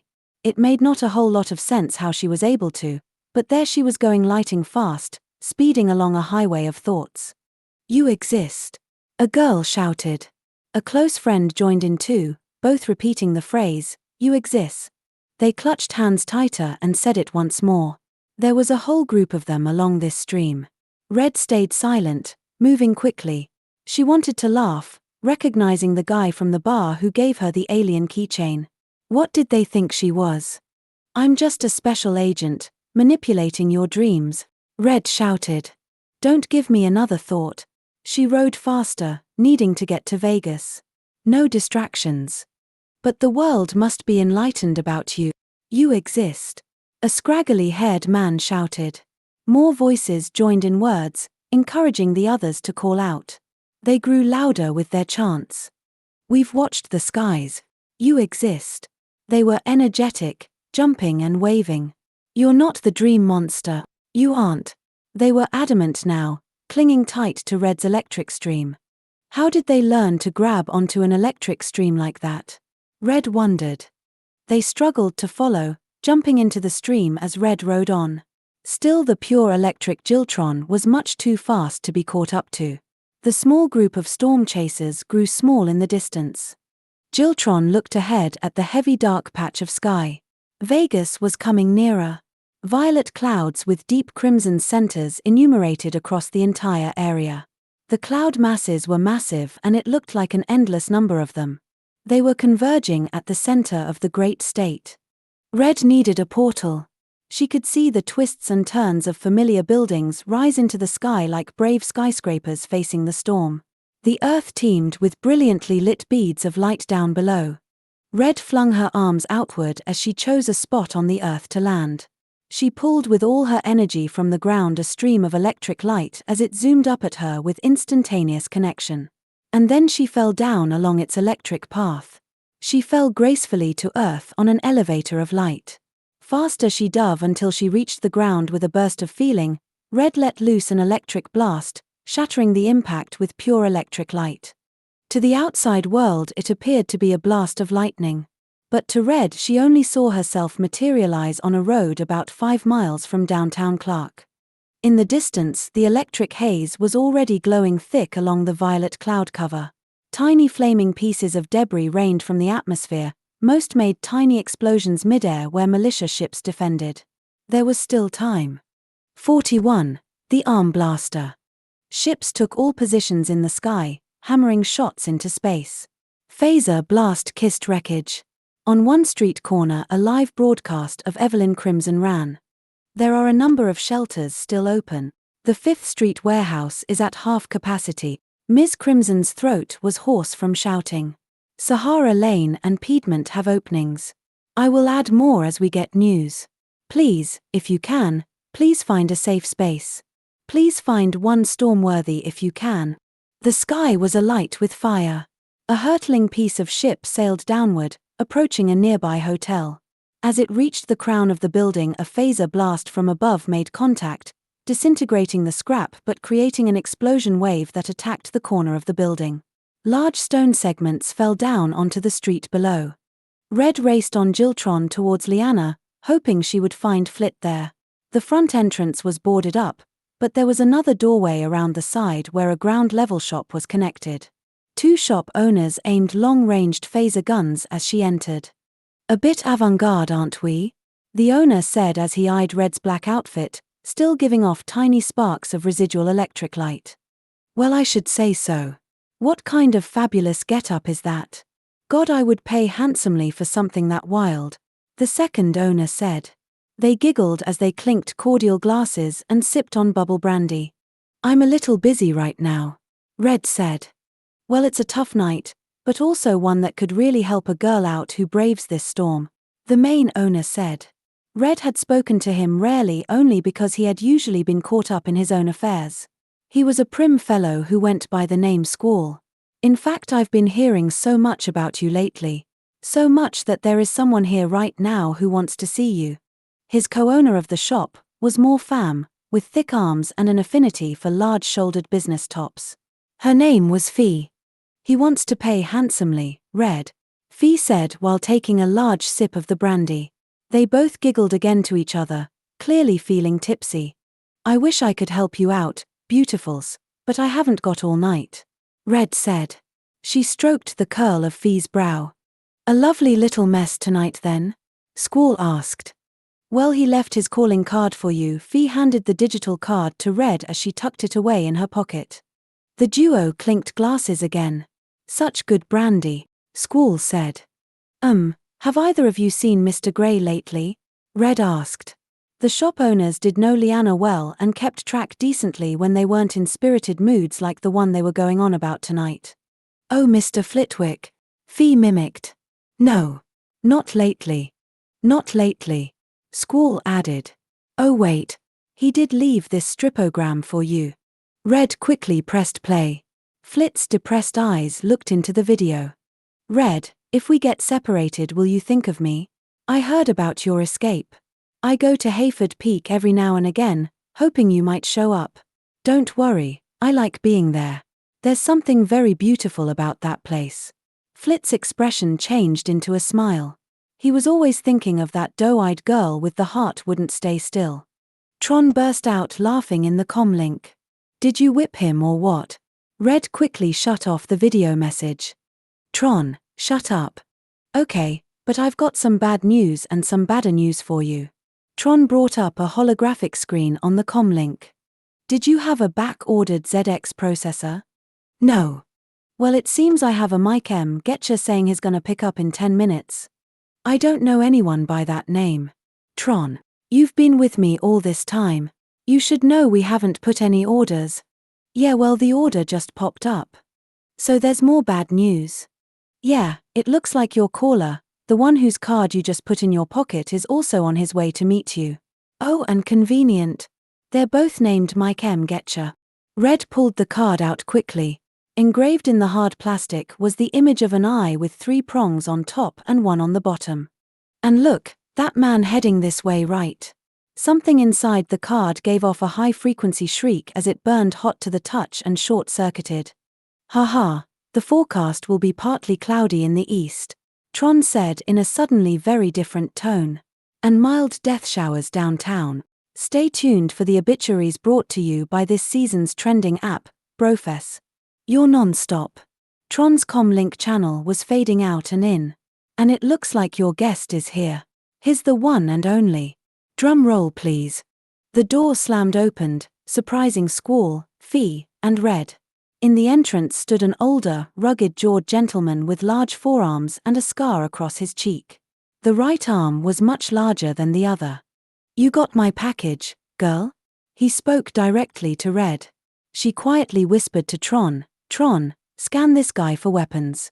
Tron didn't respond at first, but instead began playing Larvae on Rose through the link. And you are? Red asked in her politest tone. Oh, forgive me. His gentleman's hand waved away his impudence. I am the man whose package you have. Squall and Fee looked puzzled. Well, he was much more gentlemanly earlier, Fee whispered. She quietly moved her hand along her long-range phaser while Squall looked on in disbelief, spilling his brandy. I don't have any package. You have the wrong person. Red shot back. Oh, of course. Pardon me again for my callousness. The package was a gift, and I see your Tron has accepted it gratefully. He uplinked a shot of her decrypting a box, the one Clark gave her. His grin opened wide. Present accepted. It's not a big deal. You are Miss Red Rosalie after all. I perfectly understand your defensiveness, but please don't hesitate to be open with me from now on. I dislike liars. He lifted the sleeve on his right arm, exposing a smooth semi-opaque android arm. I have ways to find answers when things turn grim. Weapons scanner commencing. Threat detected. Stranger at 12 o'clock possesses weaponized prosthetic arm. Red's comm window pulled up rough schematics of the arm's blueprint. Matron. What's that you're drinking? The man asked. Bubble brandy. Squall said. How about you pour me a glass? It's for paying customers only, Fee said defensively. That's all right. It's not my kind of drink anyway, he said, showing off a perfectly huge set of brazen teeth. Tiny mechanical parts were moving inside his right arm. Red eyed the scanner in her comm vision. A photon blaster was charging up. It's gonna blow, Tron shouted. Ha ha ha. At that instant the man aimed his arm right at the desk counter and obliterated the bottle of bubble brandy. Fee screamed and threw herself to the floor. Squall did the same. Red was already out the door, running towards Tron, who was doing donuts in the lot, kicking up clouds of earth. You fucking, Tron. What the hell? She screamed as she struggled to hop on the moving bike. I couldn't avoid it, miss. He's got overrides. Put Jill in charge. Jill drive. Yes, Red. Jill said. The heavy armor man took his time in readjusting his direction. Red checked the weapons sensor. His blasting arm was gearing up for a long-range attack. Don't stray too far, my friend. The man said. Years of carbon smoke choked out the warmth of his throat. Red set Jiltron's thrusters into overdrive as she flipped the onboard system into manual and overclocked the reserve energy supply. Her monitors jacked in at half power from the drain. Jiltron propelled into a massive boost at that moment. Just in time. A blast from the phaser gun hit a patch of road just at Jiltron's back tire. His destructive Thor hand waved goodbye as another shot from the high-frequency phaser cannon shot again. Red took another evasive maneuver, switching sides of the road to keep herself clear of a hit. The hot burning air singed her elbow. The sensors indicated a number of potential cannon blasts would be hurtling into the road ahead. 42. Breakdown. Can't stop the music. Tron was yodeling, screaming, throwing up electronic backlash as he wrestled with Jill for control of the system. Red was 10 miles out now. She need more of a lead to stay safe from that man.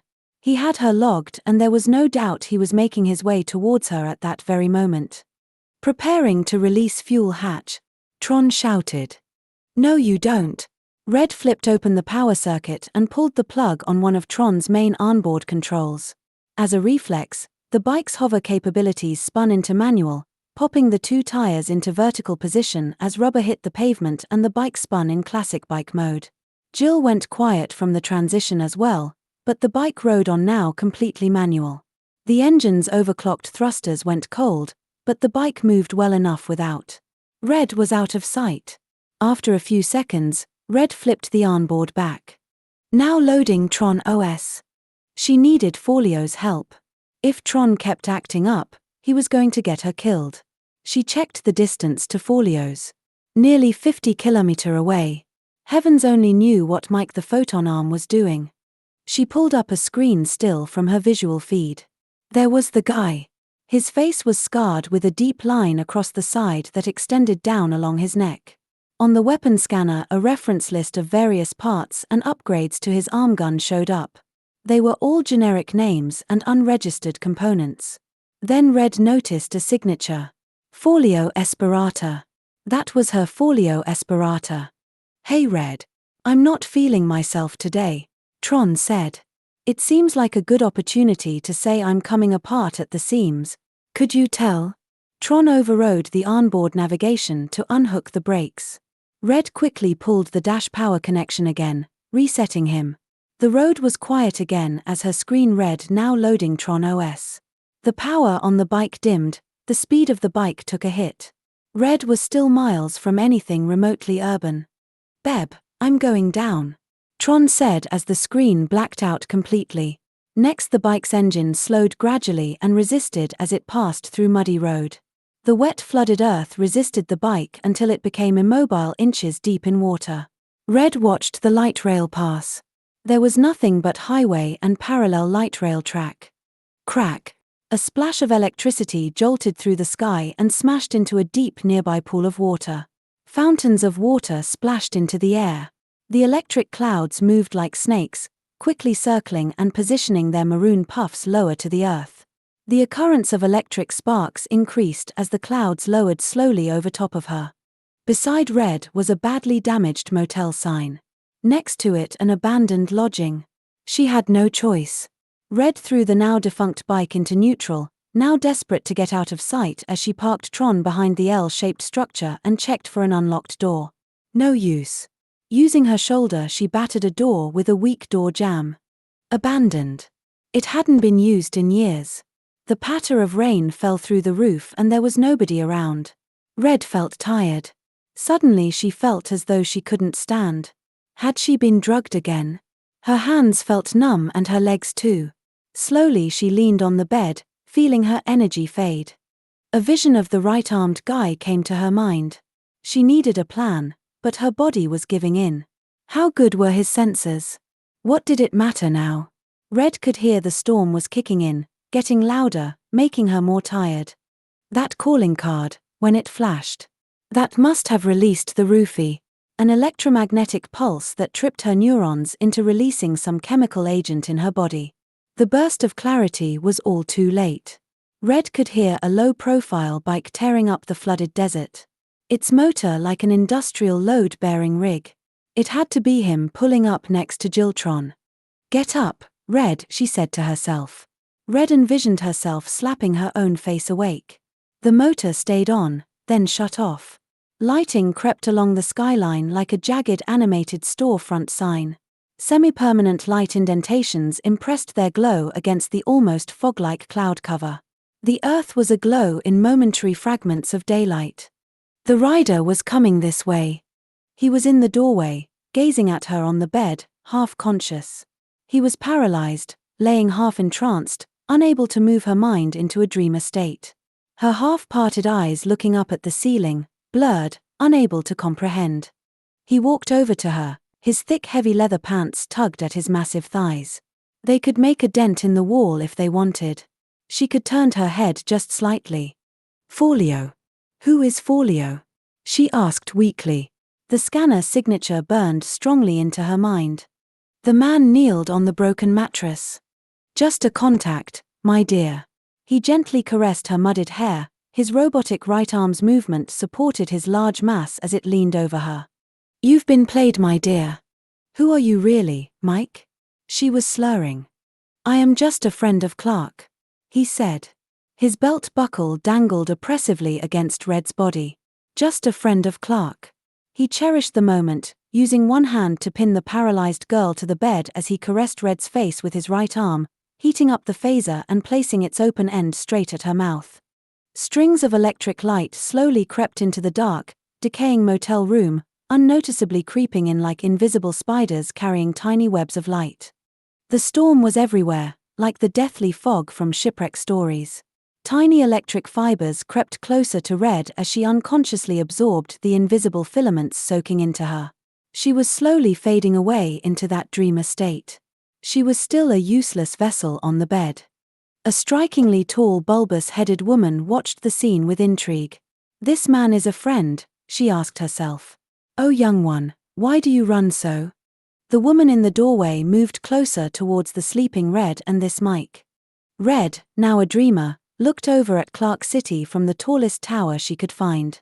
The whole city was covered in black fog. A raging storm moved about inside.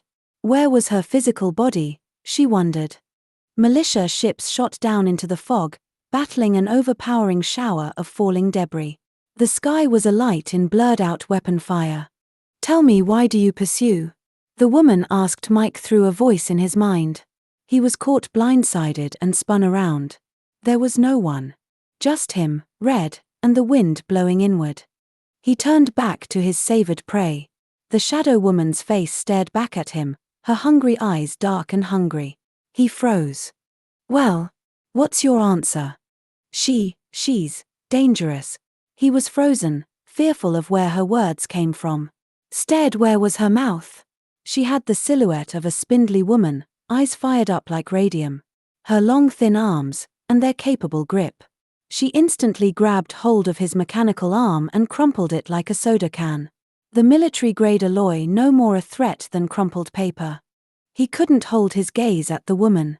Those eyes held his entire concentration until he fell, collapsed. The fog of the storm filled his glazed eyes, glass screens looking into the torrential sky as electric storms now brewed violently and endlessly inside his head. 43. Clark under fog. Red could see her now. The shadow woman floated down onto the downtown avenue to join her. A mammoth solar panel hurtled into a glass tower. The noise was excruciatingly loud as reinforced glass shattered. Red ran to the opposite direction, protecting herself from flying iron and glass. Another satellite followed suit and dismantled an entire section of central pavement. Huge geysers of broken mineral formations and asphalt ricocheted in all directions. The dark woman stood in self-appreciative spirits. This city was alive. She was down the street from Red. That was her again, that woman. "Don't fear her," Red said to herself. She remembered her epiphany in Connecticut. This woman was no one to fear. And this place had to be a dream. Red vaguely remembered Giltron breaking down and the friend of Clark. She panicked, remembering that she was asleep in a broken-down motel. This could not really be Clark downtown. "Oh, but it is." The woman's omnipresent voice laughed. "This is that little oasis in the desert. Look, there's the Aphrodite Club. Nice girls too." The woman waved her hands into the sky in just the same curvature and flow as a small meteorite that hurtled into the glass panel wall of the Aphrodite Club's main hall. They erupted with gas explosions and the sidewalk exploded skywards. "Don't worry, my sweet, you see. You're safe." The woman lowered her dangerous arm stance, walking over to Red with an almost weightless flow. "I'm your mother." 44. Hayford. Flit was revitalized when he woke up. She was standing there, waiting, in perfect serenity looking at him. Red smiled. Her hair was let down and she was without boots or form-fitting gear. She was always beautiful, but the way she looked now made her so much more disarmed. It looked like the night sky fell from hair. "You made it," he said, still in awe. The heavens had smiled on his hopes. "I love you, Red." She smiled back, giggling. "Are you Flitwick Grey?" a voice asked. It wasn't Red's. "I am," Flit said as the vision of Red vanished. "That's great. You need to wake up," the voice said. Flit was puzzled, still unaware of his dream-like state. The voice was Dharma's. He frantically pulled at wires protruding from Flit's arms. "Hey, what are you doing?" "Waking you up. Nice setup, by the way. I'm Dharma, friend of Red's. You know her, right?" Flit tried blinking to clear his vision. Atmospheric haze from his dream distorted what visuals he could gather. There he was, some guy pulling at his lab equipment, ripping wires apart. "What the hell are you doing? That's expensive. It's not real. Just wake up already." Flit's eyes began to focus. A massive plume of thick red cloud rose into the sky, sucking in all the air from the ground below like a massive vacuum. "What's going on?" Flit yelled. "I'll tell you when you wake up, Mr. Gray," Dharma said. Flit let his body comply. Okay, he thought. He closed his eyes. When they opened, he was awake. Flit stared at an office wall, orange panels of break-resistant glass, pouring in synthetic light from sunboxes installed in the ceilings. He had spent hours staring at equations under these kinds of light, but this was not his lab. Flit could hear himself babbling through a semi-translucent state. Mass equals force times rate. He was drawing equations in mid-air with his index finger, trying to plug in the speed at which a neuron would fire. His own neurons seemed to be firing incoherently. He slowly recovered his own control of thoughts and stopped babbling. "So did you have any luck, soldier?" A woman named Isabella said. She had been making him sweat all weekend. "Quark collision force times gravity exponent E," he shouted. Soon she was going to just make him give it all up. They stared at each other. Isabella unzipped her lab coat just a button. She couldn't help smiling as she ran her newly nail-polished fingers along his leg. Dharma watched as Flit struggled to pull himself awake. "No, that's not right. String theory constant." Flit kept flipping the numbers, balancing the equations. His unconscious body jumped up off of the examination table and ran over to a set of computer screens. "No, no, no." Dharma stared out the window. He knew Flit was missing something. Dharma eased his mind into the monitor. The digital world formed before his eyes. Suddenly Dharma grew wide-eyed. Oh my! There on Flit's screens were the same things he was working on. Dharma scanned the lines of code and looked at the renderings. Multicolored images littered with artifacts. The way those artifacts arranged themselves was painfully familiar. He had seen digital renderings like those before. Dharma knew those digital signatures. That was dream data. It looked as though Flit also was having trouble.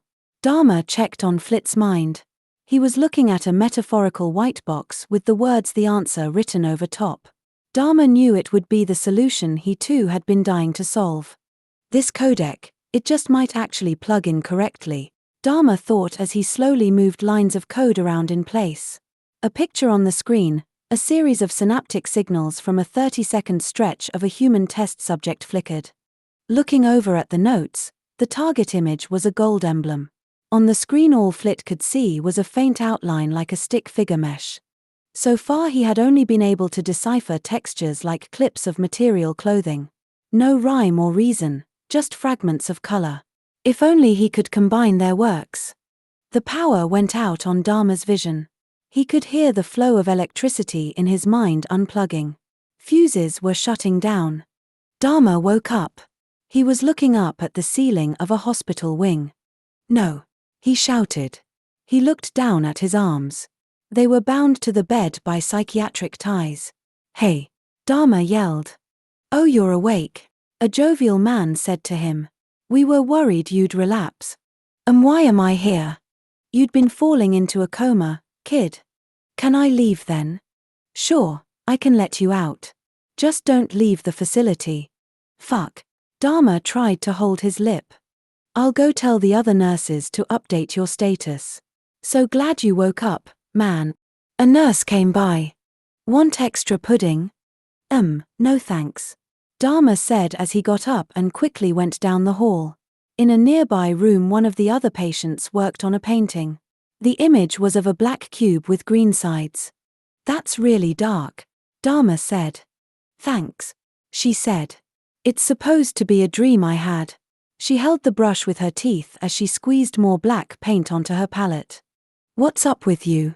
Cops have been watching your room since you got here. I tried sneaking in to read your chart. One of the red clearance guys stopped me. Oh, I'm not sure. They said I was falling into a coma. Do you have nightmares? The girl asked. Like really real ones? Sometimes, he said. Everyone here's been taking about nightmares. They say something's happening in their dreams. Like what? Aliens are talking to them. They say a lot. Dharma added. He glanced at the girl's painting. It could have been his cube. There were even the nodes on the side where he pulled open the casing. Is there a storm? The monsoon? The girl added red paint to the background. It's getting worse. Dharma could feel his frustration brewing as he remembered Flit in that lab and Red's recent message. She was okay, but she wanted to tell him something. Hey, do you or anyone you know have any sleeping pills? You could try Philo in room 9B. He never takes his medication. Thanks. Dharma hobbled over to the exit door looking for room 9B. Philo was inside reading a book. Hey, I never met you, but I need help right now. I need to go to sleep fast. Oh hi, Philo said. Please, I'll owe you a huge favor if you do. Silently Philo reached under his mattress and handed Dharma 2 sedatives. Thanks, Dharma said. He looked around Philo's room for a spot to hide, chose the covered cubby under the sink, swallowed the pills and passed out. He could see Red, looking out at her ravaged city of Clark. Was that the devil herself talking to her? No, Dharma was listening to Red's feelings. That was the spirit of a woman who claimed to have birthed her. Red's heart nearly stopped when the shadow woman told her. It's okay, young one. You'll come to take my words as truth in time. She looked at Red, half sorrowful. Don't find me a monster for my absence. Red looked over at the Aphrodite Club. A place just like Liana. Young one. I know best. This place is nothing good for you. It needs to be taken away. These people do not know what's best for them. Look how they come at you like animals. Dear girl, do you want to see that adrenaline junkie lying on top of you with a flaccid hard-on? Come with me, she seemed to say in double-speak. Come take my hand. Heavy blasts of rocket fire left trails of cold white rocket runoff screaming across the city. The thick clouds swallowed the rockets and the explosions that followed. Men in heavy armor camo and uniforms ran carrying large weapons followed by armored cars. They were frantic and quick-paced. Her mother was right. Although Red wished she had known before. Why couldn't she have known when she was little? Tron's voice came to her mind. A comm message appeared on Red's screen. I remember when we were younger. Red knew that font. You thought you had lost me. I saw you cry and I couldn't do anything about it. Electric snakes circled Red from above. Come. Let me take you out of here. Red could only blink, feeling like leaving with her mother would be the last thing she did on Earth. Explosions shot everywhere, pieces of crumbling buildings fell as more satellite debris and crystal asteroids crashed to the Earth. Slowly the visions faded. She was staring up at the dark broken motel ceiling, the lifeless body of Mike M. Getcher on top of her. Red shoved off the bed and stood looking out at the open doorway before. Turbulent billows of red sky filled the world. Hey, Red. Dharma's voice chirped. How long had she waited to hear him? She opened his video feed. He was carrying a small black box attached with cable to his wrist. You won't believe what I've been discovering, he said excitedly as he jumped up and down in the mobile's holoscreen as it ran iterations of data in conjunction. Dharma, I have to go, Red shouted. I know. A map popped up on her screen. Hayford Park, they both shouted. Red ran to Jiltron and started up the engine. She sped down the highway, ready to save her friend. 45, northwest. Okay, Miss Red. This bit's going to be a tad tricky, Dharma said as they neared the Hayford summit. I think it's best if you proliferate a dream. She knew that meant. Red brought forth the electric current inside her veins and created a small electric monsoon around her. She could already see the dream world align with the one she was driving along. Now go left. Jiltron sped up, changing into colorful light. The electric snake of the storm danced along the contours of Red and Jiltron. Intense electric needles dug at the air as Red was masked by cloud and pure electric light. Right here, dive, dive, dive below the surface, Dharma shouted. Red dove into the dream world, just as Dharma said. Her bike splashed into a cool pool and Jiltron rode through like an exploratory vessel. Down, down beneath the cool blue surface they went. Now keep diving, Red, Dharma shouted. She did with every molecule she could control. Red pushed herself through the dream. And then she heard a splash. She had reached the other side of this pool. Jiltron's heavy engine roared as it entered a stark white hallway. Red! Flit cried. What are you doing here? He looked dazed, confused. I've come to bust you out, Flitty old chap, she said cheerfully. Isabella ran into the room. Who are you? She yelled, immediately pulling a phaser from the inside of her lab coat, immediately sending a warning shot near Red's head. Don't worry, Red. I got this covered, Dharma said. He took control of the dream portal behind Red. A sea of crystalline blue water rushed out of the portal and smashed into Isabella. Time to break Princess Leia up out of here, Red thought. Isabella tried to shoot again, but was still pushing against heavy currents of water, throwing her aim up towards the ceiling. With lightning-quick reflexes, Red pulled up a screen of cloud, hiding her and Flit from the oncoming phaser blasts. Flit, wake up. You have to snap out of it. He was still dazed and still drawing equations in the air. Red slapped him hard. He jolted hard. What? Where? Huh? He shouted. Let's go, Flit. Dharma ignited a dream sensor and started pushing buttons. They were ready to pull Flit out. Ready the portal, he said. Red had never pulled someone else through with her. Dharma, I don't know if it's safe. What if he can't rematerialize? The storm clouds were gathering overhead. She felt a large influx of electrical buildup overhead. The sky was rupturing. We have to leave now, Red shouted. Dharma untangled dream lines that were sinking in. There were so many sleeping dreams coming. Storm chasers and... The facility rumbled. Even this room nearly half a mile down was shaking. What's going on, Dharma? The storms directly overhead. There were massive explosions as pieces of rock hurtled into the desert. Let's go, let's go. Isabella held onto Flit's arm. Her phaser was set on his temple. You're not leaving without me, she shouted. Red was her only hope of escaping the caving-in facility. Red, Dharma said.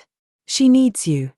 The woman was shivering. Her years of training had prepared her to fight to the death, not knowing what it was, and now, she could see every fragment of her body take to the earth, for 1,000 years thereafter. Take me with you, please. Beep beep, let's go. Tron shouted. He was already blasting wall partitions with the mod kit's phaser blasters. Fucking Tron. Where did you get that? Snagged it from Forleo's lab while you were sleeping, Toots. Let's go. Flit shouted. He was dazed, but conscious.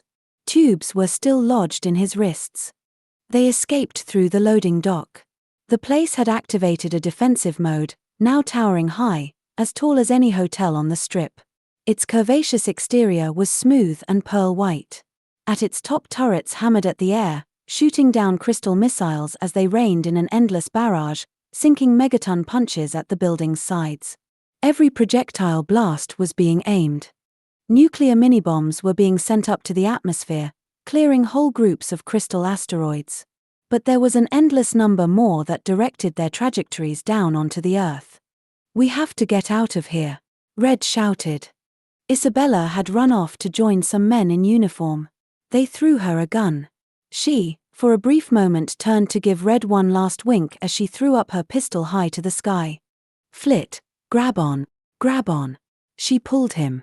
They grabbed a hold of Jiltron and shot off into the open desert. The rumble of a powerful blast raged on in the soil. Don't look back, Red said. They drove on, ignoring what was a 5-mile-high wall of black smoke. It was coming this way. Flit saw Red's dream. Red saw Flit's. Tron, keep going. Babe, let's become light. Red concentrated, pulling electric light from within her. Tron glowed, they sped faster. The smoke raced, sparking like a massive maroon and red sun, boiling thick. Gaining at nearly light speed. Red's electric boost was slowly being caught up with. Flit. We need more power. Red could hear Dharma in her comlink. He was shouting, cheering her on. The storm chasers, Red. Take them with you. Red remembered them. How they were dreaming about her, dreaming about that girl racing against the meganuclear blast. They dreamed with her, thinking about her dream. Each one saw it differently. Red, in that split fraction of a quark second, wandered through every single one of those dreams. Her bike sped like Apollo, faster than the sun. The world on that side of the earth glowed brilliant white. 46. Procella. You don't have to do that, Dharma said. He could see her now in full form. Soft pale blue skin covered her very tall body. She was draped in a heavy cloak made of an elegant synthetic rubber. She curiously prodded at the levitating black box. His dream recorder. There were locks on it. He laughed to himself, now realizing who she was. It was hard not to access it, but there was a trick to it, only because it was technically dysfunctional. A strange feature of human ingenuity seemed to be that malfunctioning technology could sometimes act as a form of security protection. She was the most powerful space creature and it couldn't get inside his machine. You have to push the side panel a little. Jiggle it in, he added encouragingly. Even though he had never met her, Dharma knew. Red carried Flit over to the recliner couch inside Dharma's imaginary office. She didn't want to know how far the storm blast had gone. Procella stared down at the levitating ring of blue light. Another pulsar wave, thick and heavy, shot down at it, tossing back a few fragments of electrical noise. Still it stayed intact. That is amazing. You learned to duplicate your dream functions in a machine. There is a reason every human poses says that function, you know. Dharma nodded in appreciation, unsure how to reply exactly. Procella turned to Red. I just want you to live a healthy life, Procella said, glancing down at the earth. Dharma must have dreamed up his office to be floating in the ether. Everyone looked downward, anxious to see the fiery mess of Vegas below. I'm not leaving, Red said. She grabbed Procella's wrist. Nothing mystical or overpowering happened. Red only felt a faint warmth from Procella's own body. This is my world, Mom. It's not how it should have been, Procella protested. We wanted you to grow up strong, healthy, not tortured by this disaster. They locked eyes, speaking in wordless ideas. Okay then, the mother said. She understood. Red now saw them all. Many relatives came out from the shadows. Her other shadowed relatives. Just know that we care, my Rhoda. I wished you had always known the name I gave you. Procella and her sisters walked backwards into the cloud, whispering to themselves. Another day, she said to herself. The turbulent cloud cover of the electric monsoon rose around Procella and Red's cousins as they faded into it. The storm would leave for now. Maroon cloud cover faded back into the silvery matte and white fluff of Dharma's office. When you need us, we'll be here, Rhoda. Procella kissed the air and disappeared. This is the end of the story. Thank you for listening.